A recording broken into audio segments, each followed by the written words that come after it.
can start. So, welcome to the conference Another Europe, organized by the Europe of Freedom and Direct Democracy group here in the European Parliament, and welcome to those who are following us through the streaming. It's the third event organized here by this group to reflect about the euro and its impact on the Eurozone and on the EU as a whole. So far, we have been discussed about the problems, the current problems of the single currency, and on the deficit of democracy that, in the way of the Eurozone, is currently operating. Now it's time to look forward and to see what are the solutions. So, as if it's possible to leave the euro, what are the benefits for the EU member states, and what are the consequences for the internal market. So today we have a very prestigious international panel. But before introducing them, I would like to introduce the members who organized this initiative. So Mr. Marco Zanni and Mr. Marco Valli of the movement 5 Stelle from Italy, and they both belong to the Economic and Monetary Affairs Committee. We are waiting for Mr. Farage for his opening remarks, but first of all, let me introduce you to the guests that we have today.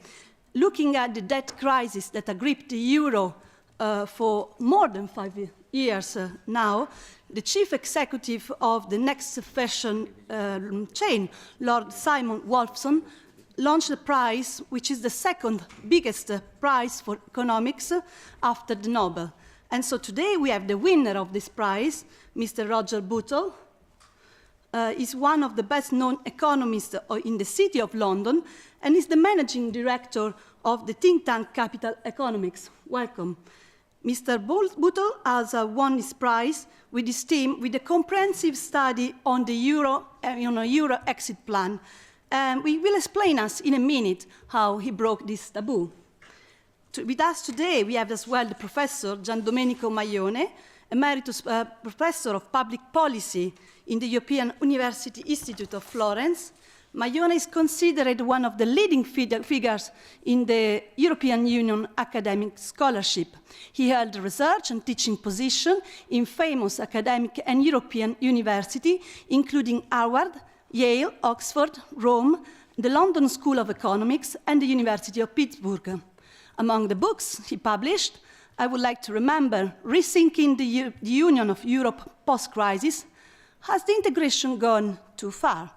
And finally, I would like to welcome a guest that you maybe recognize from the previous conference, Antonio Maria Rinaldi, Professor of Political Economy at the Link Campus University of Rome and author of Scenari Economici, one of the most successful blogs in economics in Italy. Professor Rinaldi has written Il fallimento dell'euro and in 2013 Europa caput, svenduti all'euro.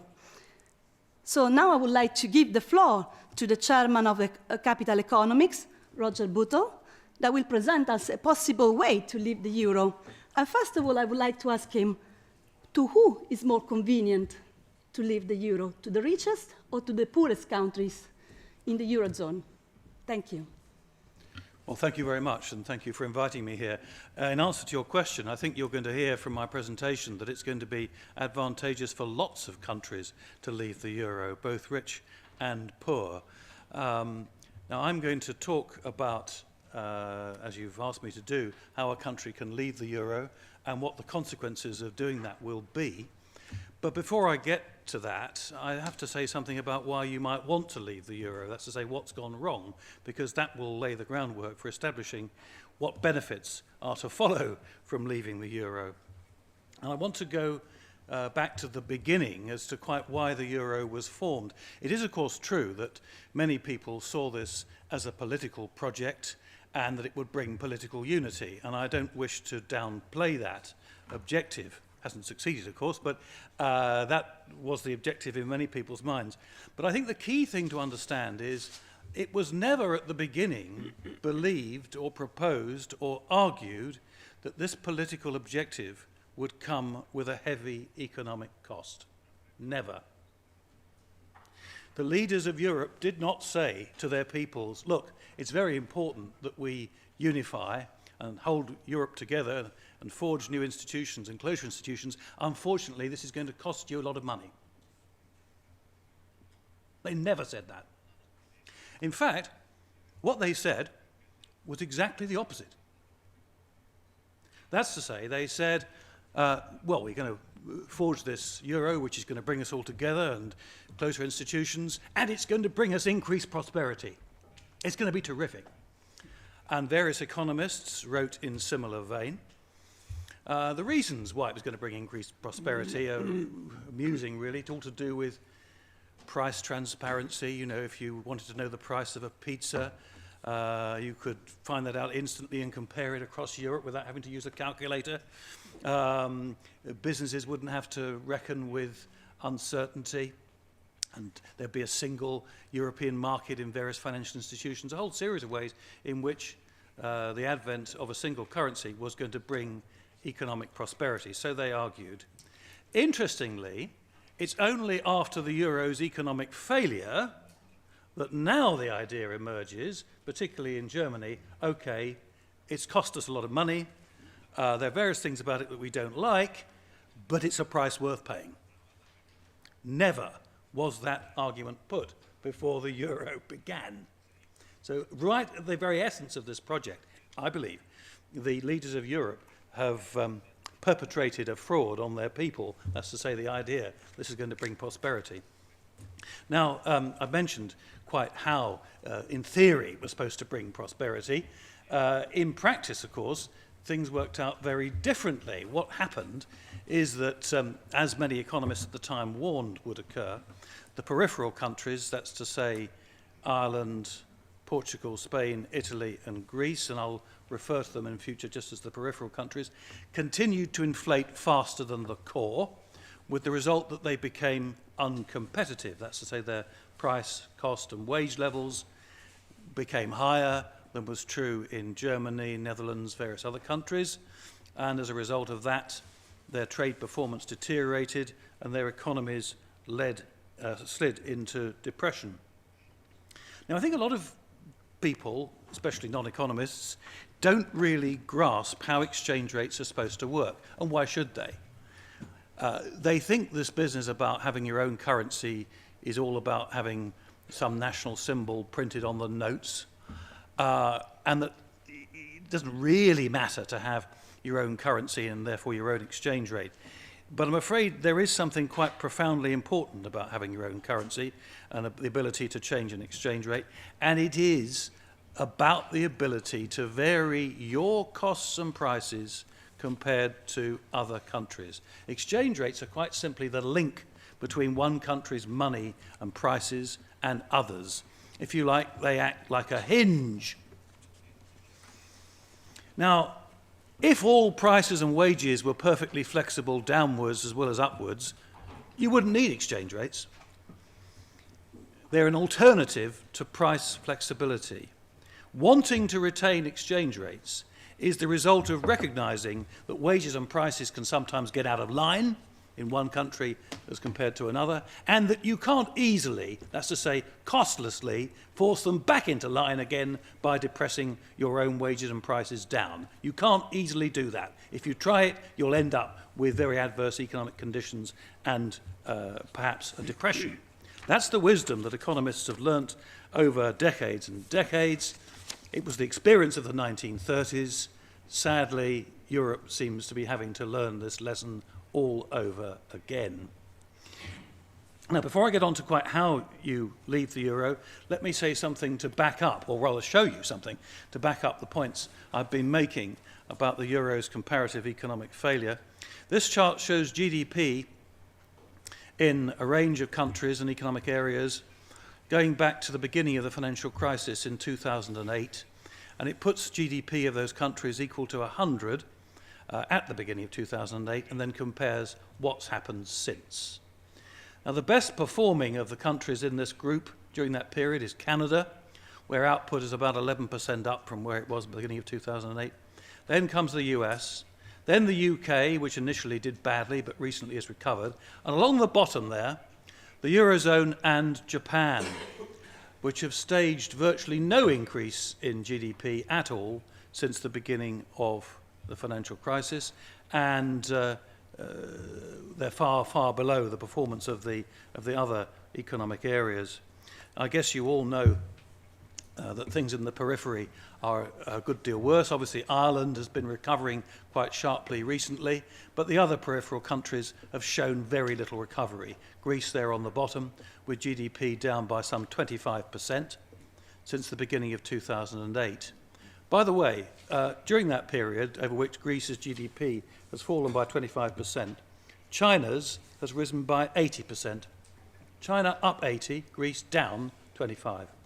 It's true that more recently Spain has staged a bit of a recovery, as you can see from the chart, but I wouldn't get too worked up about that. One great thing about the chart, I think it makes clear, puts it into perspective still how grim the situation is. And for Portugal and Italy, really very poor indeed. Well, that's since the financial crisis. What about since the euro was formed, this thing that's going to bring us prosperity? This shows the change in GDP since the beginning of 1999. I put on the same countries and a few others for reference. Sweden, not in the euro, in the European Union, of course, about the fastest growing of the lot here. Switzerland, not in either the euro or the EU, done pretty well. The UK, outside the euro, although inside the EU, not bad really, output growth of about 35%. The Eurozone, there in yellow, as you can see, or on your screen, I guess it's a sort of dirty brown, pretty poor performer. And within the Eurozone, of course, Italy having done very badly indeed. Now, this poor performance, one might say, was forgivable if it was achieved or went alongside an improvement in the debt position. After all, these countries have had to undergo very painful austerity, and you might say it was worthwhile to get the debt ratios down in these countries. You might well say that, but of course the truth of the matter is the debt problem has got worse. So countries, it's not so much they're having to run faster and faster to stay in the same place, they've been running faster and faster in order to go backwards. Debt ratios in all these countries, including the ones that have imposed massive austerity, have got worse during this period. We may hear a bit more about Greece in a minute. Obviously, a lot of Italians here. You'll be familiar with the Italian situation. According to the European Commission forecast, the Italian debt ratio set to decline over the next several years. However, that depends upon some pretty favourable assumptions. If you, by contrast, assume that there's not going to be any growth in Italy in the next couple of years and that inflation is going to be virtually zero, assumptions that I think are pretty plausible, then the Italian debt ratio continues to climb and before long reaches something like 145%. The truth of the matter is that the Eurozone's really got it's got two key economic and financial problems, not one. The first is price uncompetitiveness, I've been describing, leading to balance of payments problems, weak growth, high unemployment. The second is high government indebtedness, and it's important to realise that there are these two, and whatever we say about how we should go forward, we have to take account of these two problems. What the Eurozone has done, of course, is tried to tackle its economic problems by austerity and by imposing domestic deflation. Now, eventually, that may correct the first of these problems. There are some signs that in some countries this is beginning to happen. But the difficulty is that to the extent that deflation happens, it makes the second problem, that's to say the problem of government indebtedness, worse. Because as domestic deflation proceeds, prices and wages come down, tax revenues fall, the ratio of government debt to GDP rises. Now, before I say something about how you can leave the euro, I want to move quickly on to another factor that I think is critical to understanding this in order to appreciate what the benefits might be. And it's one that I don't think receives enough attention. And it's about Germany. Across much of Europe, and indeed most of the world, the German economy is perceived as a huge success story. And to some extent, that's true, but only to some extent. This chart shows GDP, again since the beginning of 1999, in the US, the UK, and Germany.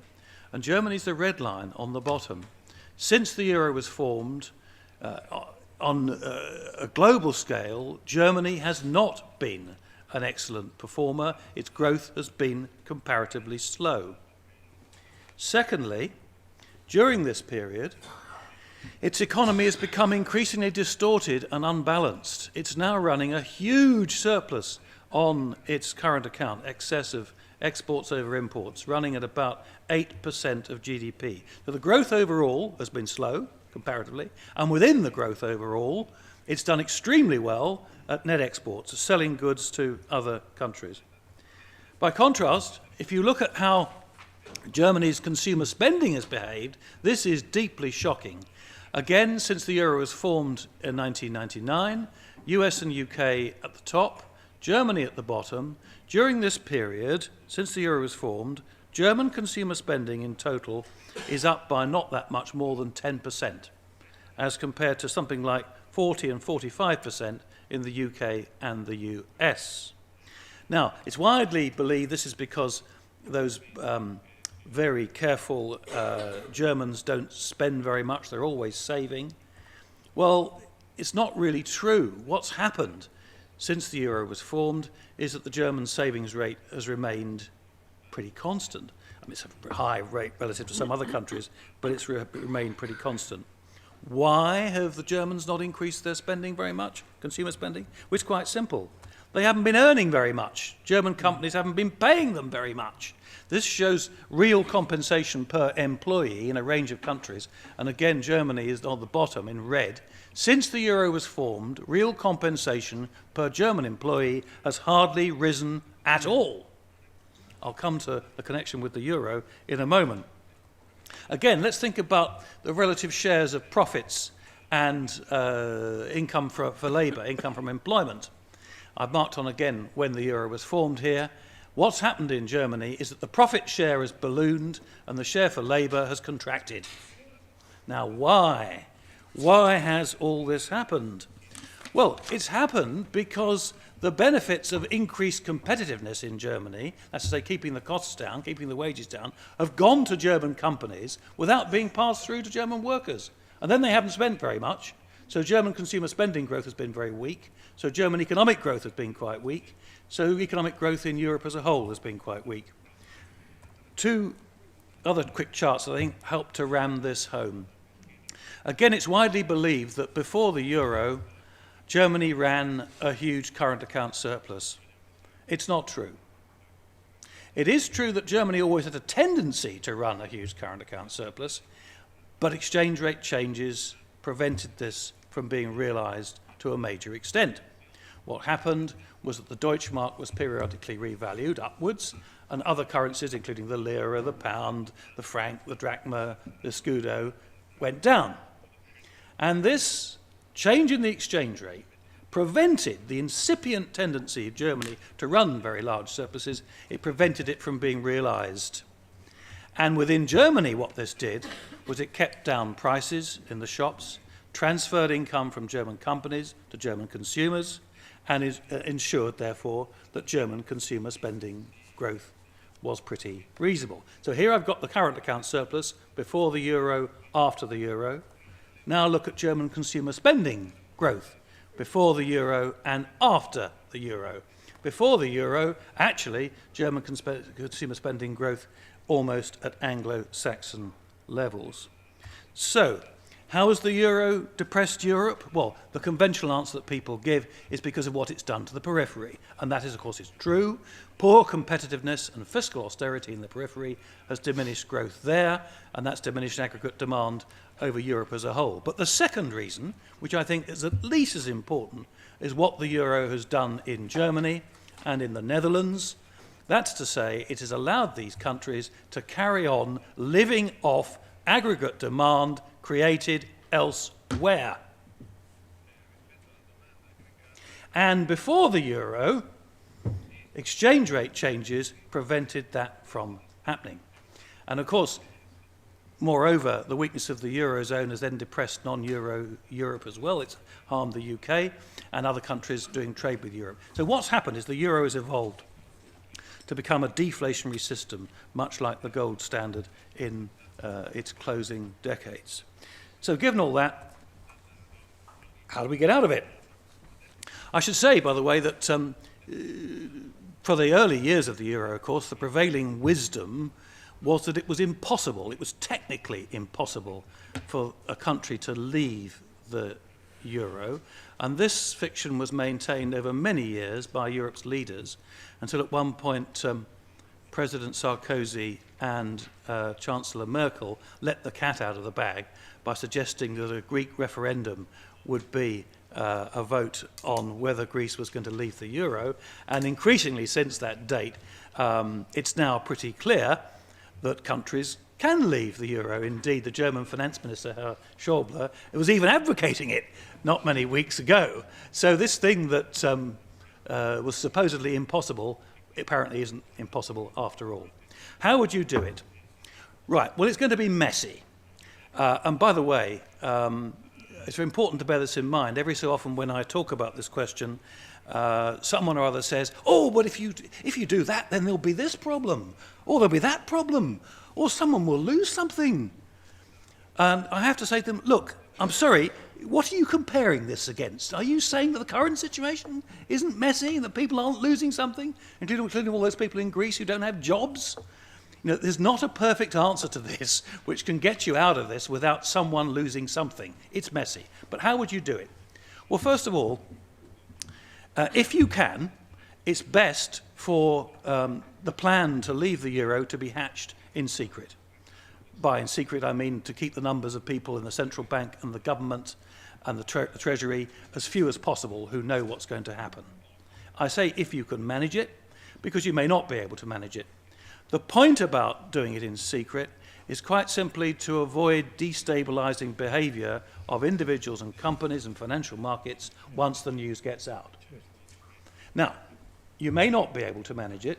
That's not a disaster. So again, you know, sometimes people reading our Wolfson Prize essay or listening to me speak today would throw their hands up in horror. Oh, he says, you know, it's got to be done in secret. That's ridiculous. And the whole thing's blown out of the water. It's not blown out of the water.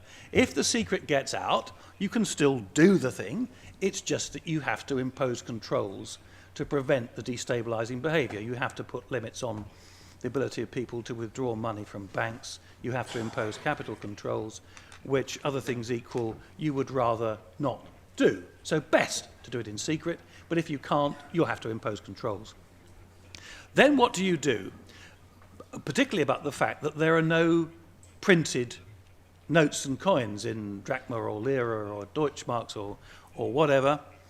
Various people have seen this as a major problem. Do you then say, okay, well, we are going to leave the euro, but only in 3 months' time, once we've printed our lira notes or whatever? That would be tremendously destabilizing. In fact, I don't think this is a big problem at all.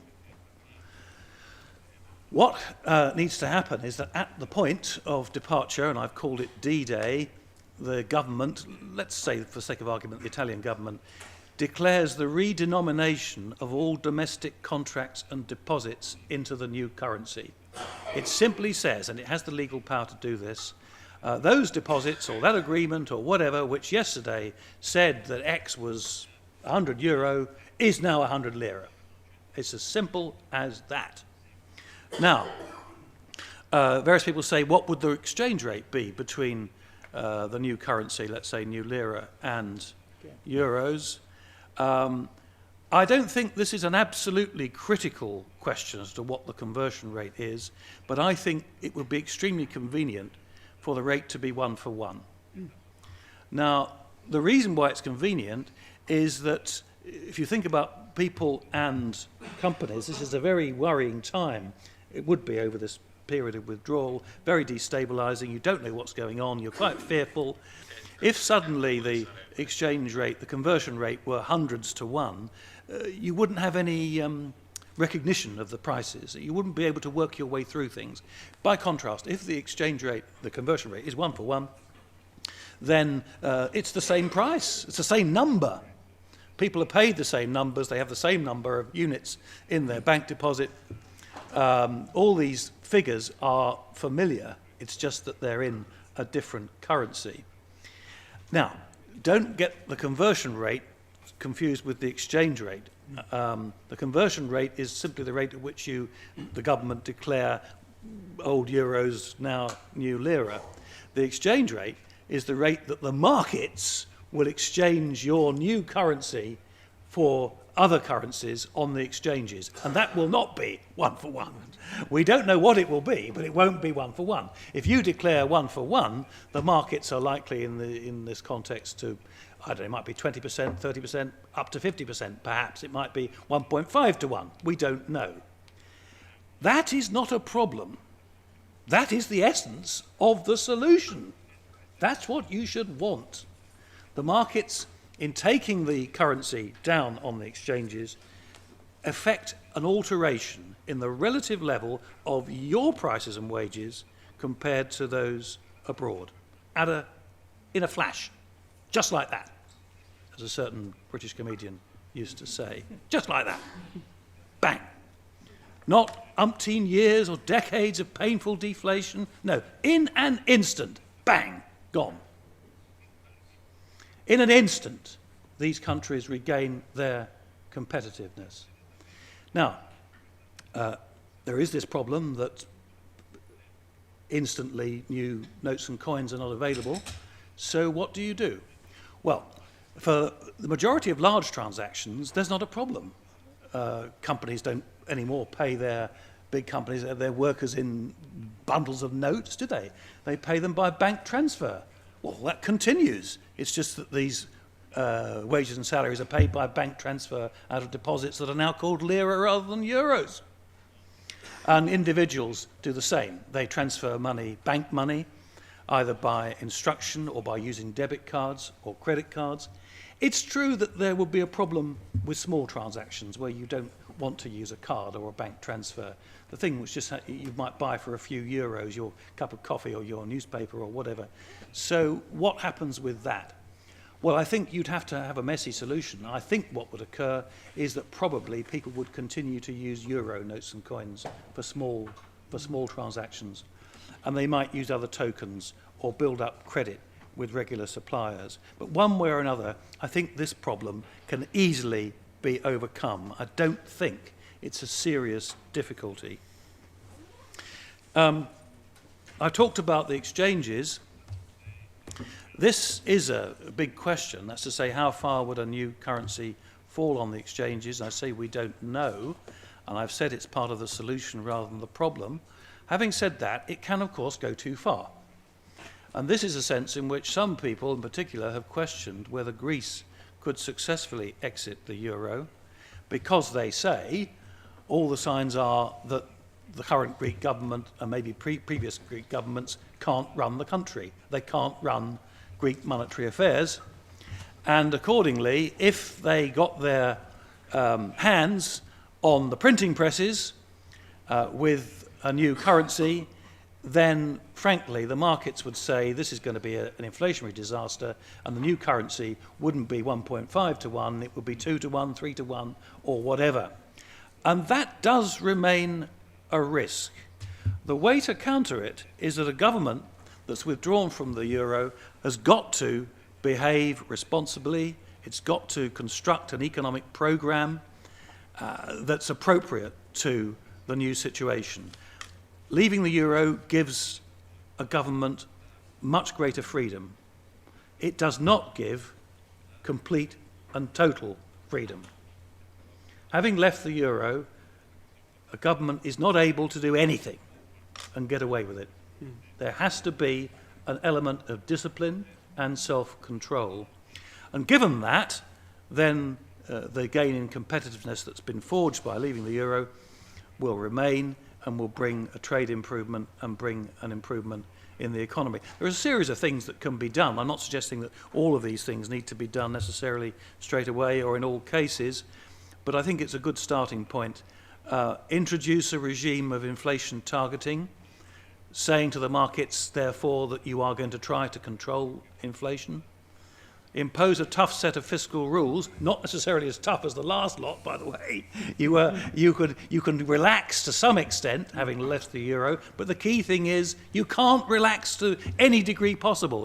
In Britain, I would call it doing a Jeremy Corbyn. You can't just say, you know, well, we can spend anything we like now, because if that happens, then you'll end up with some sort of disaster. It's critical that wages are not fully indexed to prices. If you go down that route, then you're going to end up with a wage price spiral. And I think it's possible that it might make sense to issue inflation-linked bonds. Now, one of the objections of people to the idea of a euro exit, and one of the reasons why they say that it's not really possible, is that it would lead to some sort of default. And there's a lot in this. Once a currency left the euro and deposits and contracts were redenominated into the new currency, that's something that a government can achieve for domestic contracts. When you speak of obligations that have been entered into under foreign law, obligations to international bodies, creditors from outside, then it's a different kettle of fish. I don't think the IMF, the ECB, anyone in the markets would take too kindly to the Greek government saying, oh, by the way, that 100 trillion euros we owed you, we can still stick to the number, but we're going to call it drachma. Is that okay? I suspect that that would not be okay, and that therefore the Greek government would have a serious problem on its hands as to how to deal with this debt. And the likelihood is, I think, it would have to default on a considerable proportion of this debt. But here then we go back to the point I made some time ago. What are you comparing this with? If someone comes to me and says, oh, you can't advocate that because it would involve some sort of default, that would be dreadful. My reply to that is, I'm sorry, what do you think is going to happen under the current circumstances? Do you really think Greece is going to repay all the money to the international creditors? I mean, if that's what you think, my recommendation is you find a darkened room somewhere, lie down for an extended period and wait until the feeling passes. There is simply no way that Greece is going to repay, ever, this vast debt burden. So saying that under a proposed solution like mine, it would have to default, therefore you can't do it, is perfectly ludicrous.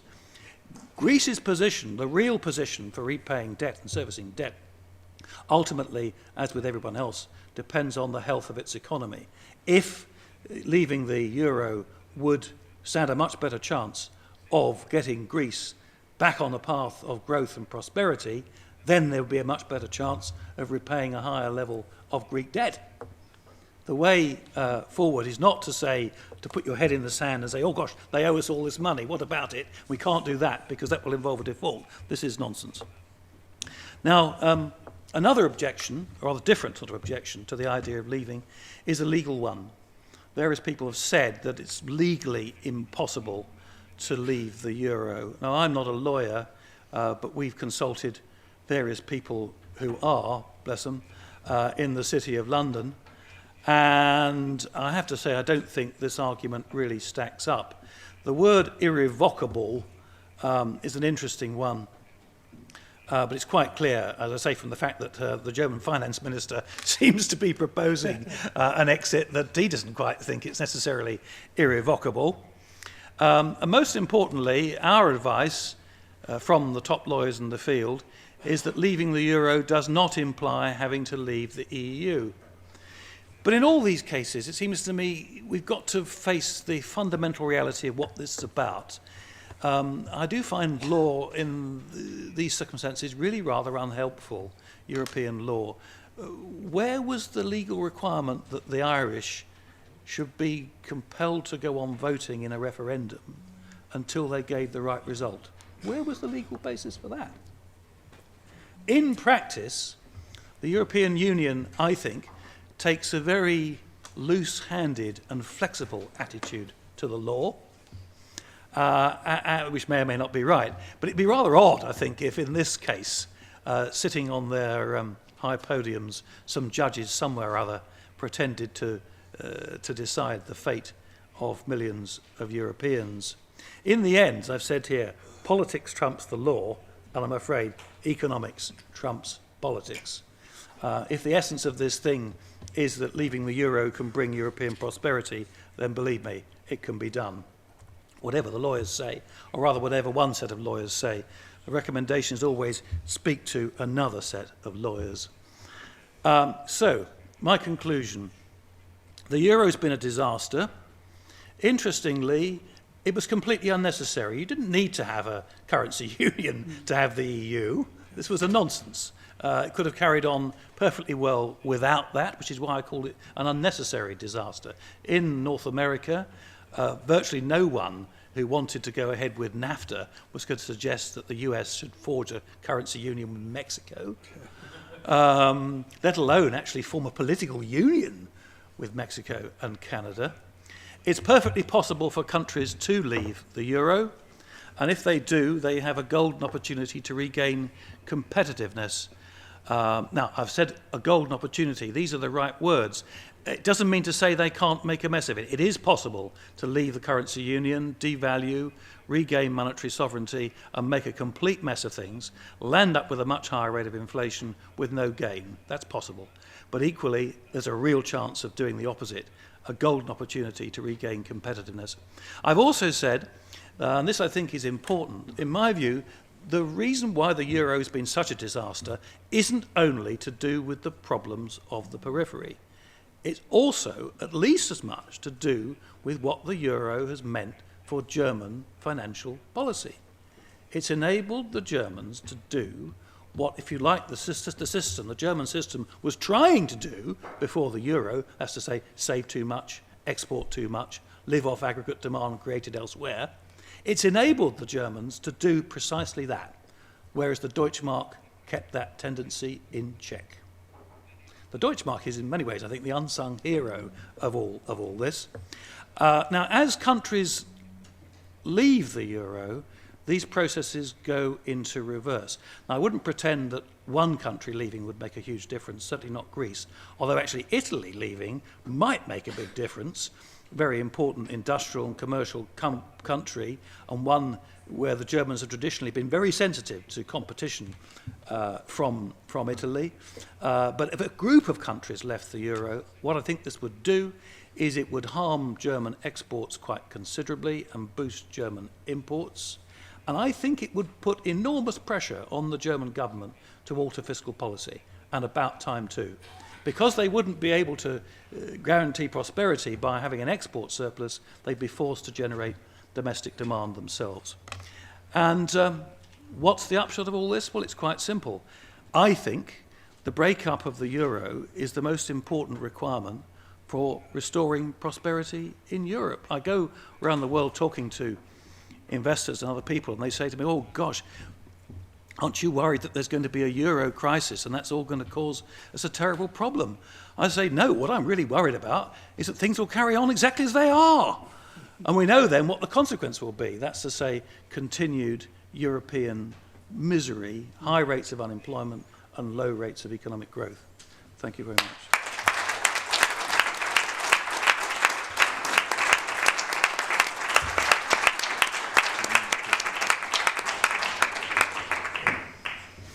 Thank you, Professor Bootle, for this explanation, for this intervention, and for underlying that not only the peripheric countries are paying the price for the euro, but even some big countries like Germany. If you allow me, I would like to ask you a very small question, because when we put in place the euro, the main argument, if you want, was that this was the last piece to complete the internal market. So what will happen now if, as you say, maybe not just one country, maybe even a bigger country like Italy will leave euro? What will be the consequence for the internal market if there will be too many maybe bilateral agreements? Should this maybe slow down the internal market or not? Thank you.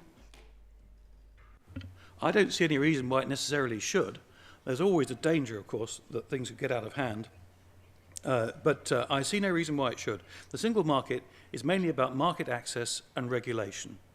If you've got secure market access, open market access, and a common regulatory base, and exchange rates change and prices change, businesses must just get on with it. What happens at the moment within the single market with regard to Britain? Britain's not in the euro. So does that mean we're not in the single market? It does not. We are in the single market. Some of us might wish we were not. But anyway, we are in the single market, and that functions perfectly well with the fact that there's an exchange rate between sterling and the euro. What about NAFTA? NAFTA's not quite an internal market, but it's a free trade area, and it has exchange rate variations between the Mexican peso, the American dollar, and the Canadian dollar.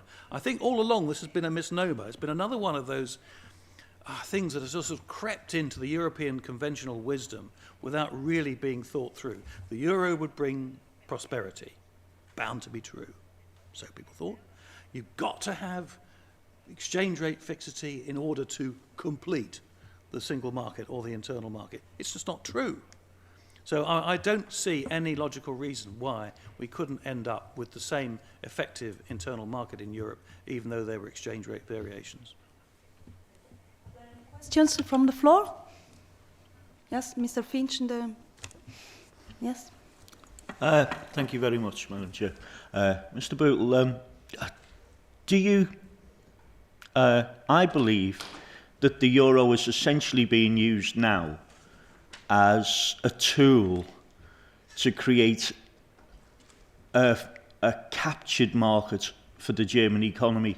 It's basically holding down what would be the Deutschmark in order to use the other countries of Europe as essentially a rocket for internal German companies. Would you agree?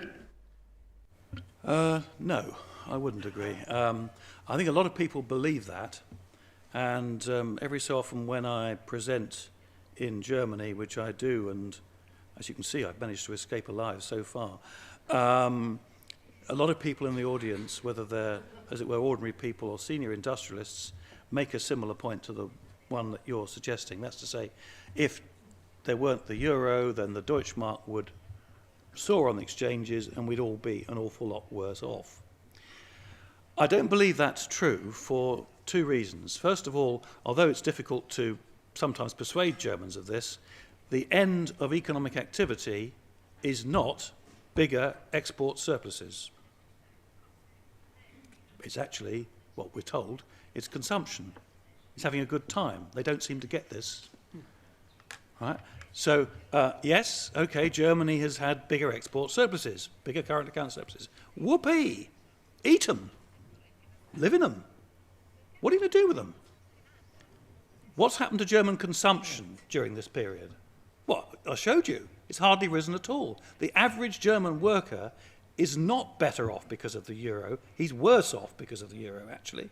Average German consumption has hardly risen during this period. So this, I think, is a classic case of the interests of a country somehow or other being misinterpreted as being the interests of, the apparent interests of the big manufacturers. It's exactly the same situation in China. Why is China running a massive current account surplus in order to send funds to the United States to buy treasury bonds? It's absolutely bonkers. And I think some of it is to do with the lobbying power of the major companies. The second sense in which I don't think it's true that this has been a fantastic benefit to Germany, the euro that is that they aren't going to get their money back.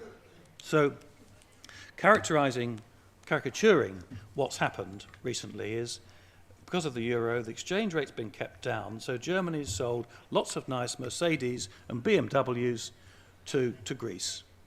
And Greece has given in return pieces of paper that say, I owe you, except we all know we're not going to pay you. So who's the winner from this exchange? The people who give the pieces of paper, or the people who work very hard producing those lovely Mercedes and BMWs? So I think the euro has been as much of a disaster for Germany as it has been for the peripheral countries. Thank you, Professor C'era un'altra domanda dell'onorevole Agea lì, e poi prendiamo... Grazie, Professor Butol. Thank you very much, Professor Bootle.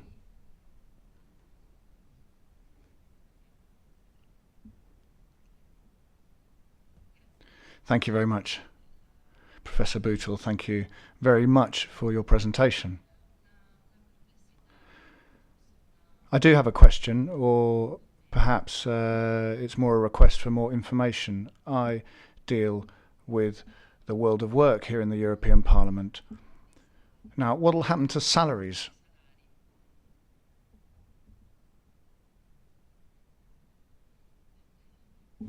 C'è un ritorno di audio. I'm getting some feedback on my microphone, excuse me. So, a salary increase which may well result from policies being run by governments that are given more freedom to run economic policy. I mean, would that be something that could perhaps increase the competitiveness gap, because there would be improved competitiveness with a devaluation? So salaries, what will happen to those? Because that's something that is of great interest to the general public. I mean, I'd like to be able to provide reassurance as well, because you talk about mechanisms that it would be difficult to control, and that might well scare people. So it'd be good to have some reassurance or a clear view of what would happen to salaries. That might help allay people's fears. Well, it's a very good question. There's no doubt that some people, after a euro exit, some people will be worse off, because when the exchange rate falls, the prices of imports and also some domestic things go up. This is necessary. It's how the adjustment works. Now, if everyone in the economy sets about trying to prevent anyone being worse off from the immediate effects of the devaluation, then it won't work. All wages and salaries will go up as much as the exchange rate went down, and you'll be back to where you were before, except with a higher rate of inflation. So that's not the answer. Having said, though, that some people will be worse off, at least initially, that's not to say that people will be worse off in general once the exchange rate change has started to work. And let's think in particular about those people who currently haven't got jobs. I think the best way to think of this is to put aside for a moment all the economic technicalities and all the stuff about wages and prices, and just think about this. Let's suppose that the change in relative prices that follows a devaluation made possible by euro exit, let's suppose that that produces a surge in exports and production. Let's take, for the sake of argument, Greece. Let's suppose Greece leaves. New drachma falls substantially on the exchanges. What this does is it brings a tourist boom for Greece. A lot more people are employed. Greece is producing a lot more. Right? Now, if Greece is producing a lot more, where's this income going? Mars? It's going to Greek people. Now, they won't necessarily be the same Greek people as the ones that suffered from the real salary fall. Because the people who were employed all along, and let's say they haven't seen their salaries rise, and they're paying more for imported goods and services, they're going to be a bit better off, or a bit worse off initially. But there are a whole load of people who've now got jobs, and they're better off. What's more, having jobs, they're going to spend money. So that other people are going to be better off. And because of all this, actually the government's budget deficit is going to decline. And the government's going to be able to be, therefore, to operate a more generous fiscal policy. The tax rises and expenditure cuts needn't be as severe in this model as they were before. So I think you've got to be very careful in asking your question about salaries. It's a very good question, but the answer's not going to be simple. Some people will initially be worse off, but people in general, overall, once the process has been allowed to work, people better off. There was a third question of Mr. Etheridge in the second row. Yeah, thank you. I'm just trying to piece together everything that you've said, and bear with me, I've got an E in my A-level economics, so it's taken me a while to keep up with it. But you speak about German domestic demand remaining low. Am I right in thinking that's at least partly because of low pay rises that are due partly at least to free movement of peoples and oversupply of labour, keeping the market down in terms of wages? Is that a factor within all this, so that all of the different pieces of the sort of EU puzzle come together for this to work? Am I right in that, or is there a different reason? I'm not sure you're right about migrant labour.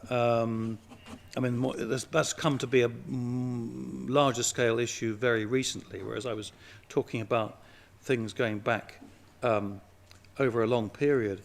Now, what I think has happened is quite simply that German companies have been extremely good, as they so often are, at getting costs down.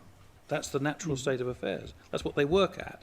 And German unions and groups of workers have been compliant with that. And that's been the German model going right back to after the Second World War. But as I said, the quid pro quo for that in the old regime, over which they had no control, of course, is the exchange rate went up.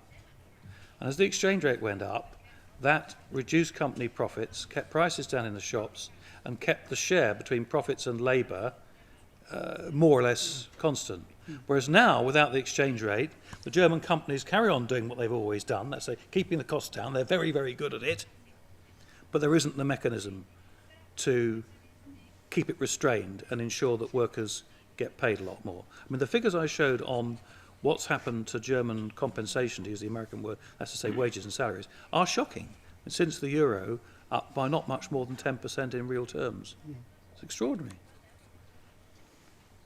There was a last question, please. Yes, one of the implications, and this particularly applies to your answer to Mr. Finch, is that there is a difference of interest between the elite of a country and the ordinary people of a country. And isn't the point that the German elite, particularly the asset-rich rich, are the beneficiaries of this, and it is the ordinary people across the Eurozone as a whole, but particularly in Germany itself, who are the victims. And in that sense, one of the things that one should be doing in exposing the consequences of the euro is exposing, frankly, that it is an elitist mechanism which delivers wealth to the wealthy and takes it away from ordinary people. I think there's quite a lot in that. It certainly takes it away from ordinary people. In so many ways, I'm not sure it's delivered wealth to the wealthy, actually. I mean, I suspect that so many of the wealthy would have been better off, actually, in Germany, without the euro, the Deutschmark having risen, Germany overall, I think, being more prosperous and a more balanced economy. With regard to the elites, you're absolutely right. And there's also a point here, I think, about insiders versus outsiders. The companies that want to keep the current regime are those, by definition, that are able to survive in the current regime. Those that aren't here, because they haven't been formed, or if they were formed, they've gone bust, haven't got a voice. And this is true, of course, for the debate about, more generally, about the future of the EU, not just the euro. Businesses tend to be, businessmen, extremely conservative with a small c. They don't very easily see the big picture. They see the interests, as they perceive them, of their little widget manufacturing business, rather than thinking about things as a whole. So, yeah, the leaders of German business would be, I think, foursquare, nearly all of them, behind the idea of keeping the euro. They think it's been wonderful.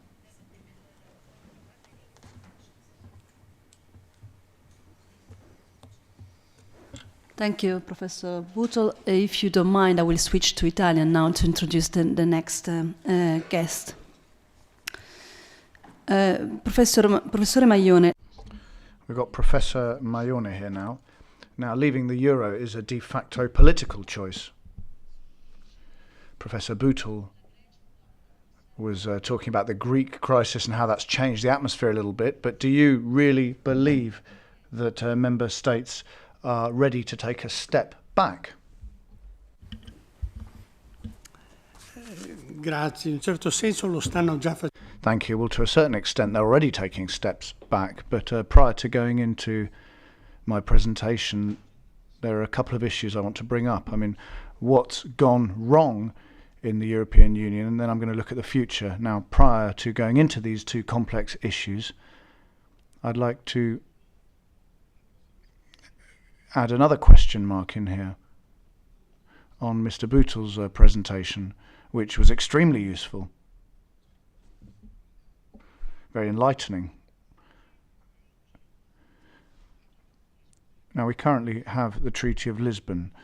Is it possible to leave the European Union under that treaty? I mean, no one's done it till now, but if a country were to leave the European Union, I mean, I'd imagine it would remain a member of the euro. Now, this could be justified by a legal opinion, I suppose. I'm not a lawyer, but I imagine it could be possible. But all successive decisions relating to the euro would then be imposed on a country that wouldn't be a member of the European Union. I mean, I was raising the issue, but it's just to try and illustrate a point that I'll make more directly during my presentation. But basically, there's a total mix-up of ideas here. I mean, any small problem is resolved when it arises without thinking about the general context. And that's your conclusion too, I think, Mr. Bootle, a little bit, to a certain extent. And there's another thing I'd like to add.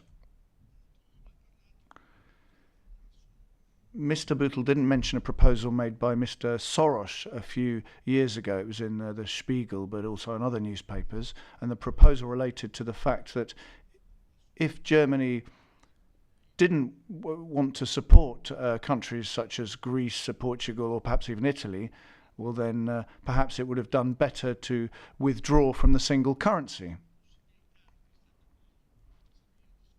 Now, this isn't something that's ever been seriously discussed at the political level, as far as I know, but Soros was making a good point, actually, because were Germany to withdraw, I mean, probably the Netherlands, Austria, and so on would go with it, and then that would mean that every country would be afraid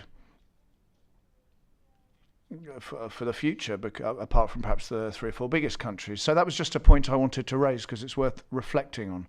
But an initial conclusion is the complete confusion, mental confusion, of people here in Brussels and in national capitals who don't look at the overall context and overall problems when they take a specific decision. I probably won't be able to go into too much detail here today, but my last book really goes into a lot of detail as to how the single currency was decided on. I mean, it's unique in history, I think. I mean, there's a massive... the decision really was taken in a very superficial manner, and these are very important technical decisions that weren't even really discussed a great deal. I mean, many American economists, including 2 Nobel Prize winners, had already raised the problems, potential problems, in the early 90s. I mean, very, very clearly you could read about them in The Economist, the Financial Times, etc. But basically, all these issues were never discussed in Brussels and European capitals, as far as I know. Perhaps they discussed it over a beer in the evening, but not in an official or semi-official manner. So I think this really reflects the dominant political culture. It's very typically Italian, actually. You know, I'll deal with my stuff, you deal with yours. Anyway, I think that's enough on that point for now. I'd like to thank Mr. Bootle. Really a very inspirational presentation. Let me now move on to the two questions that I raised. I mean, they're big questions. You could discuss them for hours, but I'll try and summarize. So firstly, what's gone wrong in Europe and what's the future going to hold? Well, what's gone wrong? Well, I think there are many, many reasons why things have gone wrong with regard to the way EU institutions work, the fact that there's a lack of interest being shown by national political leaders for European issues, at least until the crisis hits. I mean, I remember that in the past I came to Brussels to discuss things with the Commission, and I often saw Italian and other Eurozone ministers who were simply reading out the points prepared for them and had never really seriously thought about these problems. So there's this lack of rigour in thinking about European issues, but also there's an issue of substance when you look at how the situation has become what it is. And I think that's the substantial issue, is that the goals were very ambiguous. I mean, when the European Economic Community was launched, there wasn't a clear common goal as to where people wanted to, what people wanted to achieve, because federalists were looking to a political union, but most politicians weren't really thinking about that at all. Also for Italy, I mean, De Gasperi, I've read some of his speeches and so on, and there's no reference to political union in there. I mean, De Gasperi was alive during when the Austro-Hungarian Empire fell, so he was very careful when he was looking to the future. But politicians didn't really have much of an interest in a political union. Basically, the idea was to have a kind of economic union, as reflected in the documents of the time, the Treaty of Rome, for example. But there was this ambiguity in there right at the start. I mean, what are we trying to achieve? Where do we want to get to? The so-called neo-functionalists, which some of you may have heard of if you've studied European matters, etc. Now, these neo-functionalists thought that they had found the Holy Grail, as it were, i.e. they would begin with functional integration, but then they would, at a certain point, turn this functional interaction into a political construct without realizing that it wasn't actually all that simple. So this ambiguity was in there right from the start. I mean, what exactly were we trying to achieve? So this ambiguity led to a certain way of seeing progress made in integration, which I would describe as very limited. I mean, how can you assess progress? I mean, progress can be assessed in three different ways. Any kind of activity can be assessed in three different ways, i.e. the input, are there enough human, financial resources, etc. to achieve the goal? The outcome, the result, has the goal been achieved? And the process. What is the process that should bring us from the initial situation to the final situation, using the resources we've input? I mean, this is a bit of an academic way of looking at things. I think the best way of understanding the way how things have gone is as follows. I mean, for 50 years, people assessed progress in what was going to become the European Union in very different ways. I mean, you've got to be a bit careful here, because integration can be achieved in many different ways, at least theoretically. I mean, the European Union is just one way of moving forward with a union of Europe, as it were. There are other ways of doing that, which could be more effective, and I'll be bringing those up during the second part of my presentation. But basically, the European Union was achieved by replicating the national unification process at a higher level. And that's something that we can see now with the euro crisis. I mean, the crisis in the single currency is causing a crisis across the whole system. Now, I'm talking about the criteria by which experts, but also journalists and the general public, can assess something such as European integration, just to remind you all. So you've got the inputs. Are there sufficient resources to achieve the objective? And here I mean financial resources, human resources, political commitment, etc. The result, are we actually becoming more integrated? Do we even know what the European Union means? I mean, what does union mean? I mean, a union can be a confederation, it can be a federation, it can be a single state, etc. And then you've got the process, of course. Now, the assessment method used by all writers and politicians who are pro-integration was the process method, i.e. as long as we're continuing along the process, everything's going okay. And this was the approach used by these neo-functionalists who I mentioned earlier. I mean, we solve one problem at a time, and at the end of the day, people will decide that this is the correct way to move forward towards political integration. I mean, this is just giving a general overview. I could quote my latest book, but I think that's enough in terms of a description for now. Now, the problem with this kind of reasoning, which did seem to be effective, well, let me give you an example as to how it's a problem. The single European market, that was supposed to be achieved in 1992. That was the goal, Europe 1992. I mean, I was in the United States then, and I remember all the publicity that was appearing on American newspapers. I mean, Europe 1992, that was the objective. This was all very practical. I mean, what they wanted to see was a single market by 1992.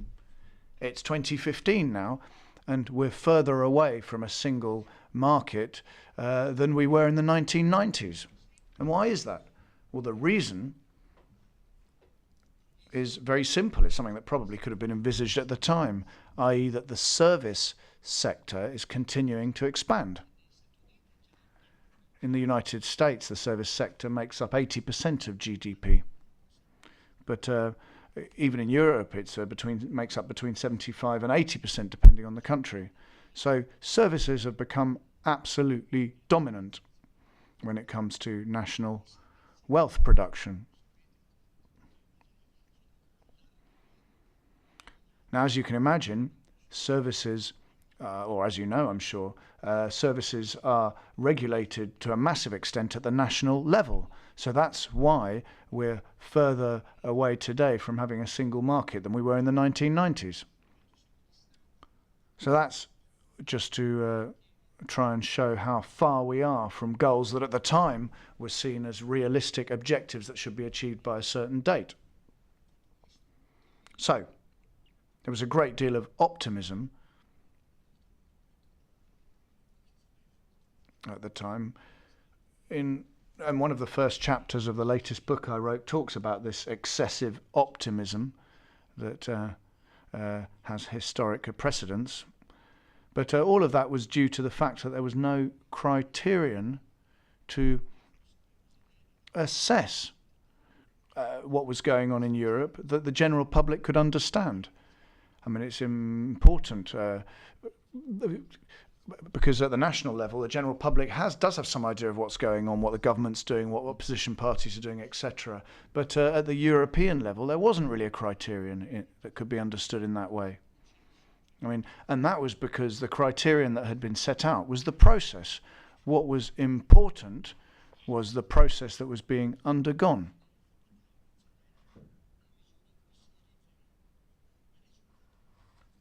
There were no clear results being seen. And that was the problem. I mean, I've mentioned the target of Europe 1992. I mean, there's less single market now than there was in the 1990s, as I said, at least in terms of value. So, you had this emphasis on the procedure, on the process. I mean, this is understandable at the start, I suppose.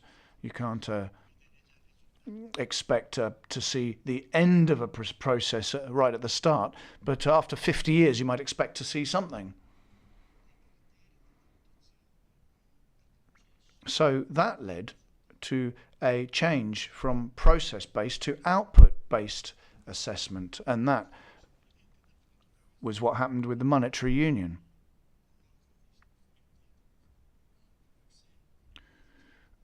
Brussels bureaucrats and certain pro-European politicians decided to move towards this output-based assessment, and they weren't aware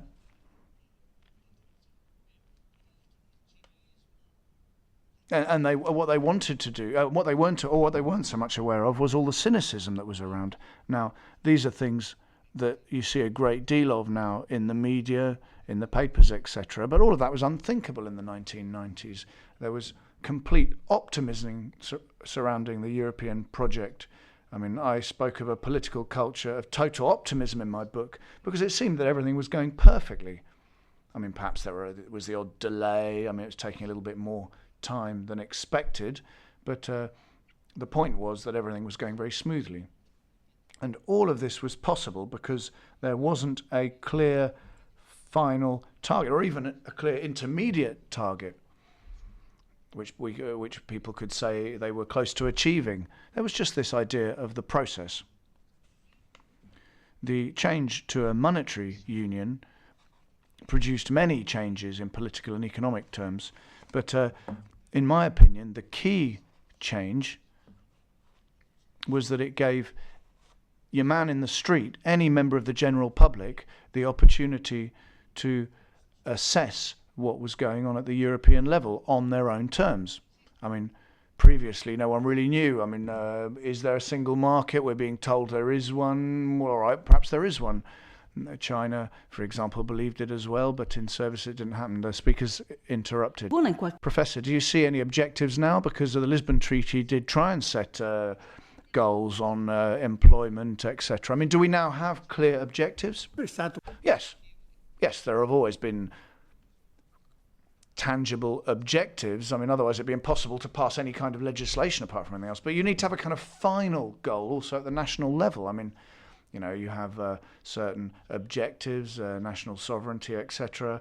Perhaps they're not even written down anywhere. Perhaps they're referred to in the constitution. But what Europe lacks is this final objective. What are we aiming for?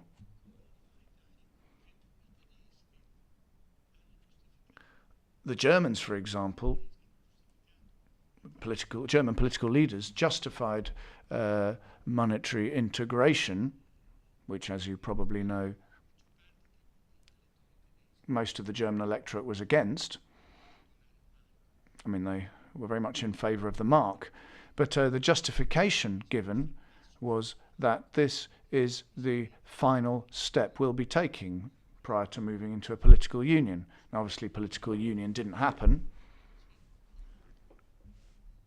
There was no clear reference to it in the Treaty of Maastricht, but the Germans were worried about other things at the time,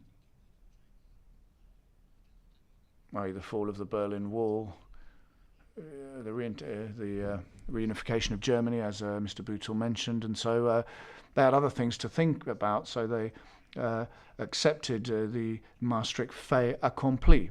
I mean, without that, there probably wouldn't have been a monetary union at all, or at least not during the early 1990s. So, I think this is a relatively simple point, but we do have to reflect on it a little bit. There was a shift in the way that Europe was assessed at the political Europe. So initially it was this idea of the process of integration, which could be seen as continuing, as it were.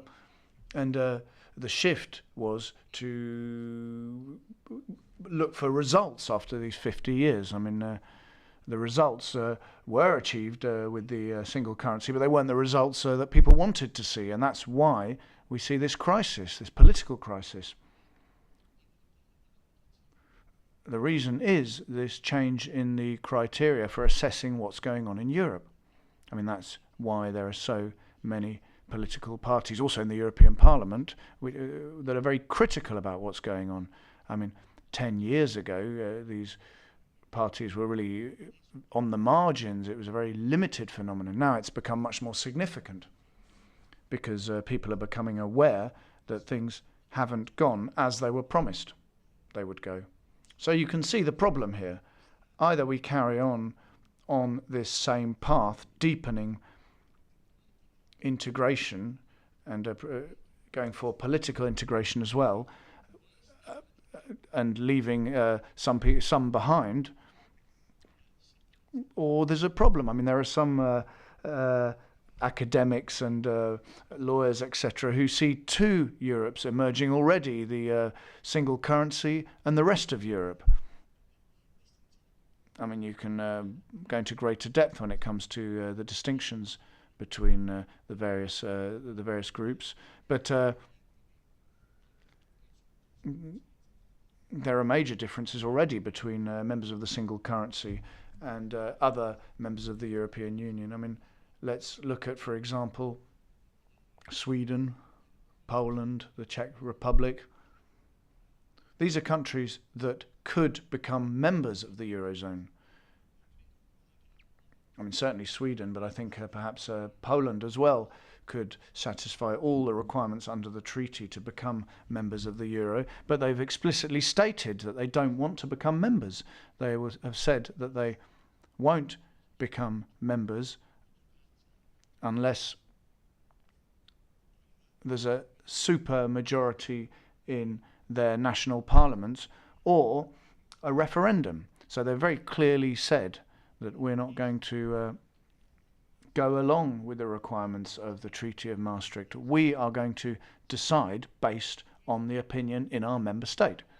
So I think that already shows how the European Union is split. This seems like a technical problem. I mean, it is partially technical, but essentially it's a political problem. I mean, what's gone wrong with the monetary union? To move back to the point where I started my presentation. I mean, I think the problem, when you really look at the essential basic elements, is that the monetary union meant that the criteria for assessing Europe changed.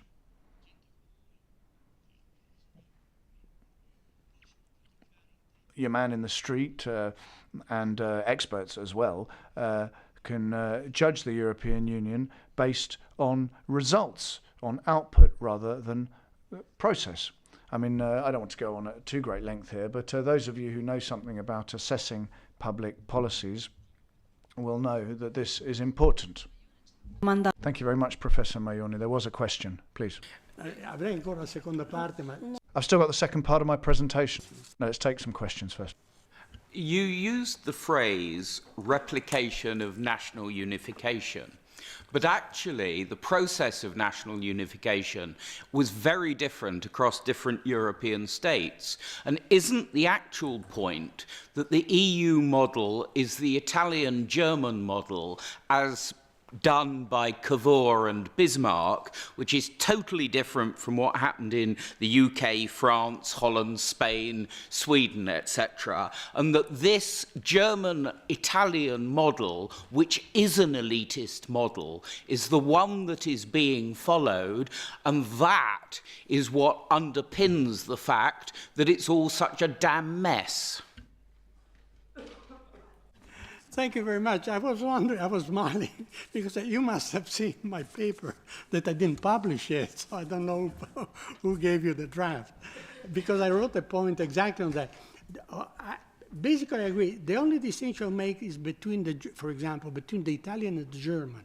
See, the Italian was highly centralized. Italy attempted to do in 30 years, let's say, what France had done in 3 centuries. You know, and that was, by the way, if you're interested, I can send you the paper, because of the expedition of Garibaldi to Sicily. If that had not occurred, the original idea was to have a kingdom of northern Italy, possibly with central Italy, because there were some people active in the central Italy, the Papal States, maybe, and Naples and Sicily. That was the original idea of Cavour. You know. Then, of course, Garibaldi went down there, and that's what happened. And then at that point, Cavour had no choice but proclaim Merite. But Cavour never was, personally, south of Florence. That's as far as he knew of it, just to give you an idea. So from that point of view, I think the analogy is closer with the Italian case. In fact, the last paper I wrote is precisely this. I draw analogies with the Italian process of unification, with all this, excessive speed and thing. And whereas in the German case, you see, Bismarck was much more smart than Cavour, although Cavour was not silly, and he was forced by circumstances. But, when you think up to the First World War, Bavaria and Württemberg had their own armies. Of course, in case of war, they became part of the Federal Army. But that shows, how much Bismarck understood the regional differences within Germany. And that was completely absent from the mind of the Italian politicians, hence all the problems went on. Okay. Basically, that is a useful analogy. Can I just come back and say that at the risk of caricaturing it, it's the worst possible combination of an Italian political process, which you've just been talking about, with a German economic process based on the Zollverein, and the result is the worst of all worlds. Perfect. I'll take it. I'll write it down for my next publication. Thank you for a remark. There was a question from Mr. Coburn. I was slightly baffled. Neo-functionalists, process methods, all this sort of stuff.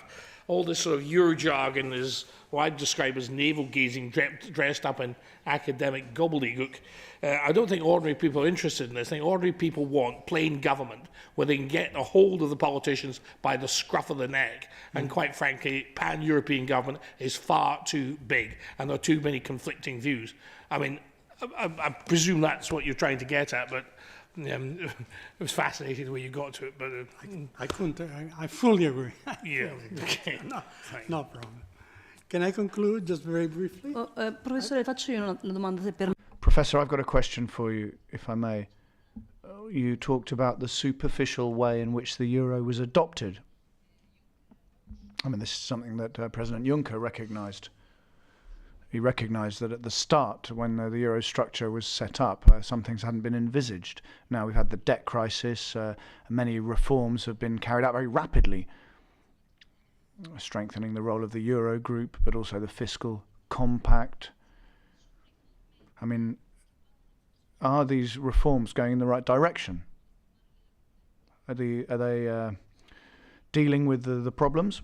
Certamente più competente. Well, I'm sure Roger Bootle's a better person to answer that question than I am, but I don't think they are, no.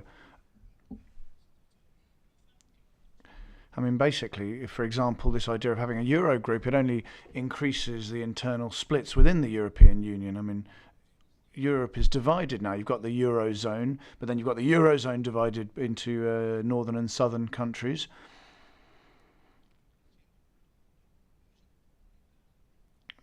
Many recent experts have compared Europe to Italy and the north-south divide that exists in Italy.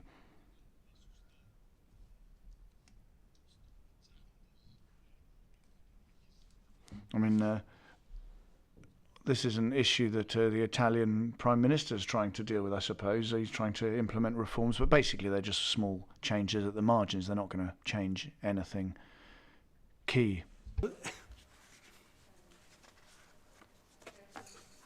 Another quick question. I mean, I think the main problem in Europe, especially with Britain, our main problem is that we have a different vision of government, historic vision of government, that the people are the masters. Whereas in Europe, it's always been, with the French Revolution, you simply got rid of the king and replaced it with a bourgeois autocracy, and everybody has to kowtow to that. And that model was passed through all Europe by Bonaparte, which is why we fought the war against that character. So long and the short of it is we have a different view of how people should be governed, that, you know, the government should respond to the people, not the people obey the government. And that is a fundamental problem with the European model. It's based on the French government model, and that's been an absolute disaster from day one. Absolutely.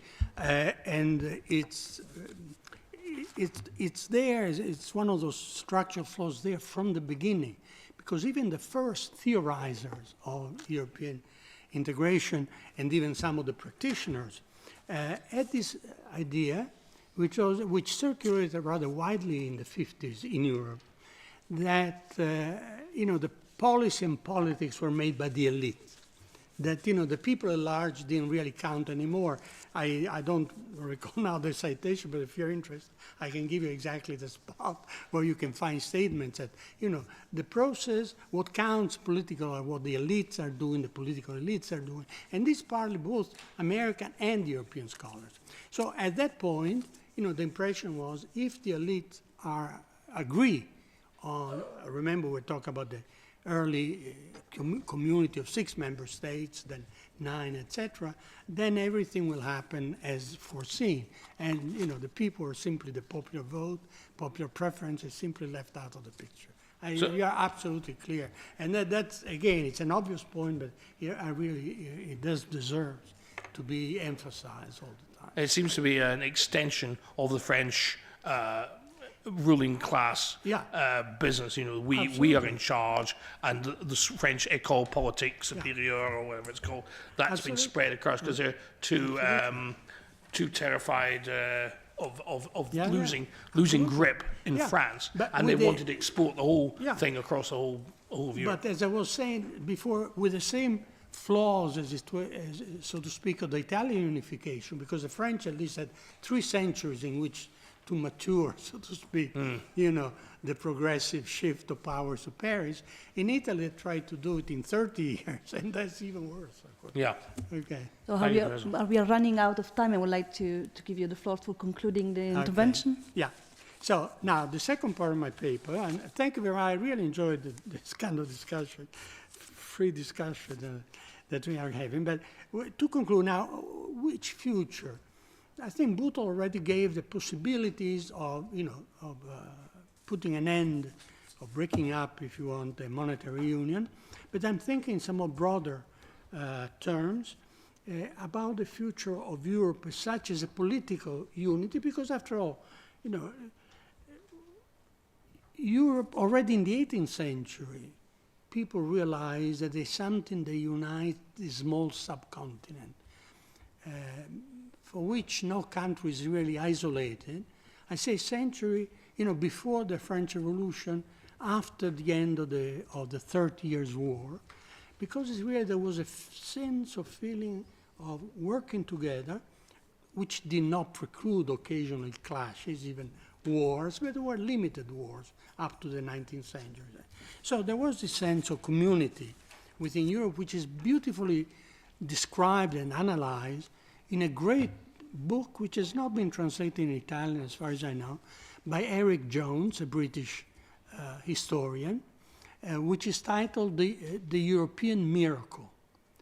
There is now a 3rd edition which I've not seen, but I read the first and the second, and it's a superb book because it really points out what is unique about Europe. How could Europe come to dominate, excuse this language, but to be the central power in the world in the 19th century and the end of the 18th century, and yet never formed an empire, never become. So yes, separate chapters on the Chinese Empire, the Turkish Empire, and and India, the Mughal India, and it shows that the difference between Europe, which you managed to really achieve, union in the difference, of different parts. Each contributed something, some elements, economic, intellectual. It's a great book. Everybody should really read Eric Jones' The European Miracle, because it at least to me, it really made me understand things which I could not see clearly before. Now let me come to the last point and say, okay, what are then the alternatives? Whether we'll leave monetary union, even if the European Union somehow disappears, my point is it is already changing radically, and it's moving in a direction which is quite well understood in the literature, and that's functional integration. Not political integration of countries or region, but integration of countries or parts of countries, region and sub-regions. They share common problems. Now, there are already several examples in the Alps, in the along the Danube, on the Rhine, especially Switzerland, Germany, etc., and the Netherlands. There are all kinds of agreements of this regional nature, which are focused on a specific problem. So there you have no problem saying, how do we evaluate? Either they produce what they plan to produce, or they don't. I think this is the change from a territorial integration, integrating politically different countries, which because of the history, etc., cannot be integrated, to an integration on a functional terms. And that's what I said at the beginning of my talk. Neo-functionalists, which actually wanted political integration, but they tried to achieve it through functional integration. The functionalists are much more honest, and here I'm thinking, for example, of people like Dahrendorf, the future Lord Dahrendorf, in the 70s, and before him, already in the 40s, David Mitrani, was preaching precisely. David Mitrani is an extremely interesting author to read because he already foresaw the problems of political unions. He say if there is a political union, the stronger, and this, remember, 1940s, I don't remember exactly, 42 or 43, but we're talking that period. If we're integrating political, then the strongest member will become the leading member, will take over. We saw that in the 40s. Grazie professore. Professor, thank you very much. I see you're concluding, it seems that we're moving towards a two-speed Europe with a la carte integration. Well, Europe is becoming many different things. I mean, some countries are moving much faster towards integration, but the goal, I mean, should be a common goal. But here, there's a very limited common goal as well, and many different issues. I mean, the quality of water, land, etc. There are some minor objectives, but the results are then assessed in those terms as well. So this is functional integration. And to conclude, I would say that this was the idea that Mitrani and Dahrendorf, the future Lord Dahrendorf, had. He became the head of the London School of Economics. But he was suggesting this when he was a European Commissioner back in the 70s. Functional integration. I mean, there are common problems in the European subcontinent. So people decided, well, we've got to solve these problems. They got together and they found institutional and technical problems to try and solve them. But a better way to go would be to do that without trying to integrate nations that have very different histories and cultures. Thank you very much, Professor. I'm afraid we're running out of time now. We heard Professor Boutell's study, and he mentioned the possibility of Italy leaving the euro. And in line with that, Professor Rinaldi's prepared a plan B for Italy for a potential Italian exit from the eurozone. Eccomi, grazie a voi. Thank you very much to you.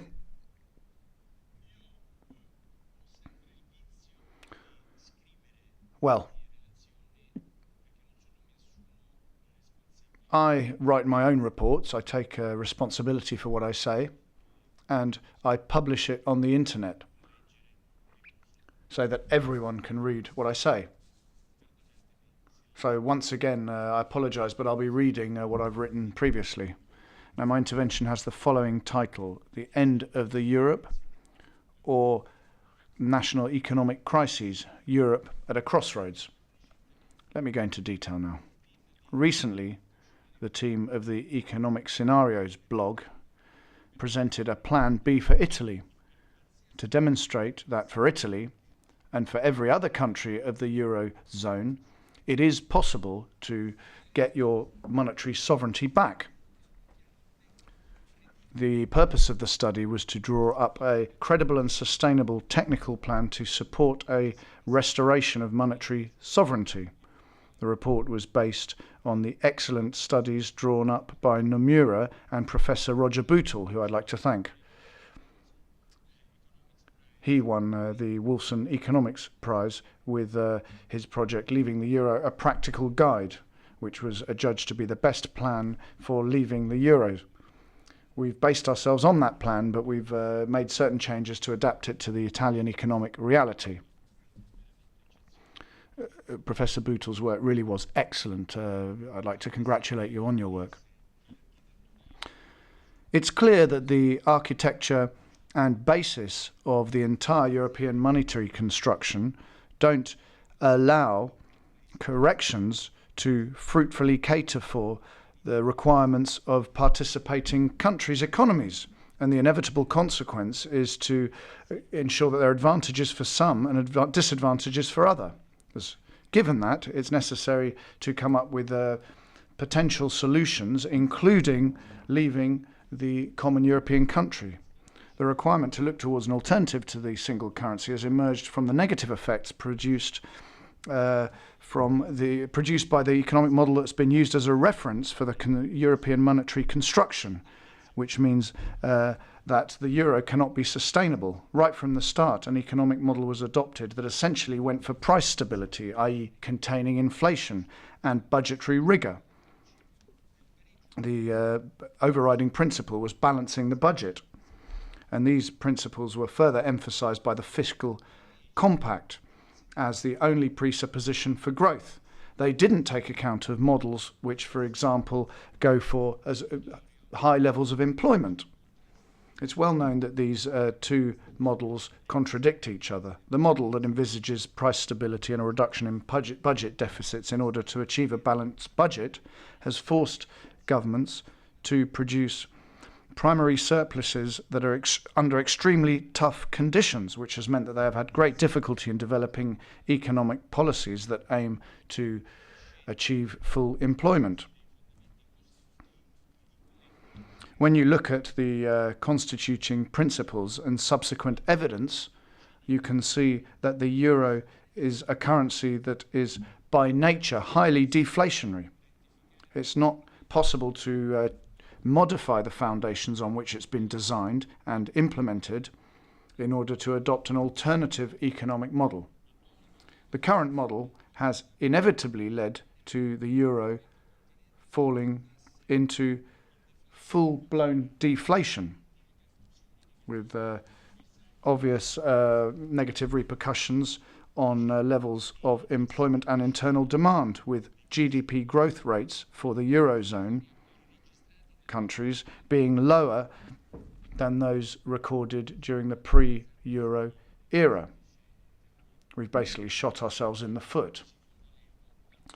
The dogma on which the euro is based has meant that Europe has a currency that is so rigidly constrained by its rules that it's the real economy that has to adapt to the currency, rather than, as classical economics and common sense would suggest, the currency being at the service of the economy and the people. There's basically a short circuit going on here. European institutions are trying to make the current currency sustainable, but in their actions they're increasingly undermining the idea of democracy, violating what are universally considered inalienable rights of the people. And you can read those on black on white in the constitutions of European countries. Here we have to thank Luciano Barra Caracciolo, who was one of the first people to point out the incompatibility of European treaties and national constitutions. National governments and parliaments have had more and more decision-making power taken away from them, to the point that they cannot even change things to support their own economic policies. This is due to external constraints that are in international treaties on which the European Union is based, but also it's also as a result of the activation of increasingly coercive instruments that act as so-called automatic pilots to ensure that the rules are respected. This is a clear contrast with the most basic elements of democracy that see universal suffrage as the ultimate expression of the people's will represented by national parliaments. Eurozone countries are first and foremost governed by the rule of law, not by shareholders. Increasingly, there are clouds gathering over Europe and over the world, and concurrent unforeseen events could create the conditions for what we could call a perfect storm, whose certain consequence will be a radical review of the common currency, and perhaps even its implosion. The euro can be compared to a building in an earthquake zone that doesn't comply with seismic safety standards. Its demise is therefore just a question of time. This is why it's important, given that the causes of the euro's demise will be very different in different countries, for only country to have a serious and credible plan B, which would be better still if agreed and coordinated with the other eurozone partners.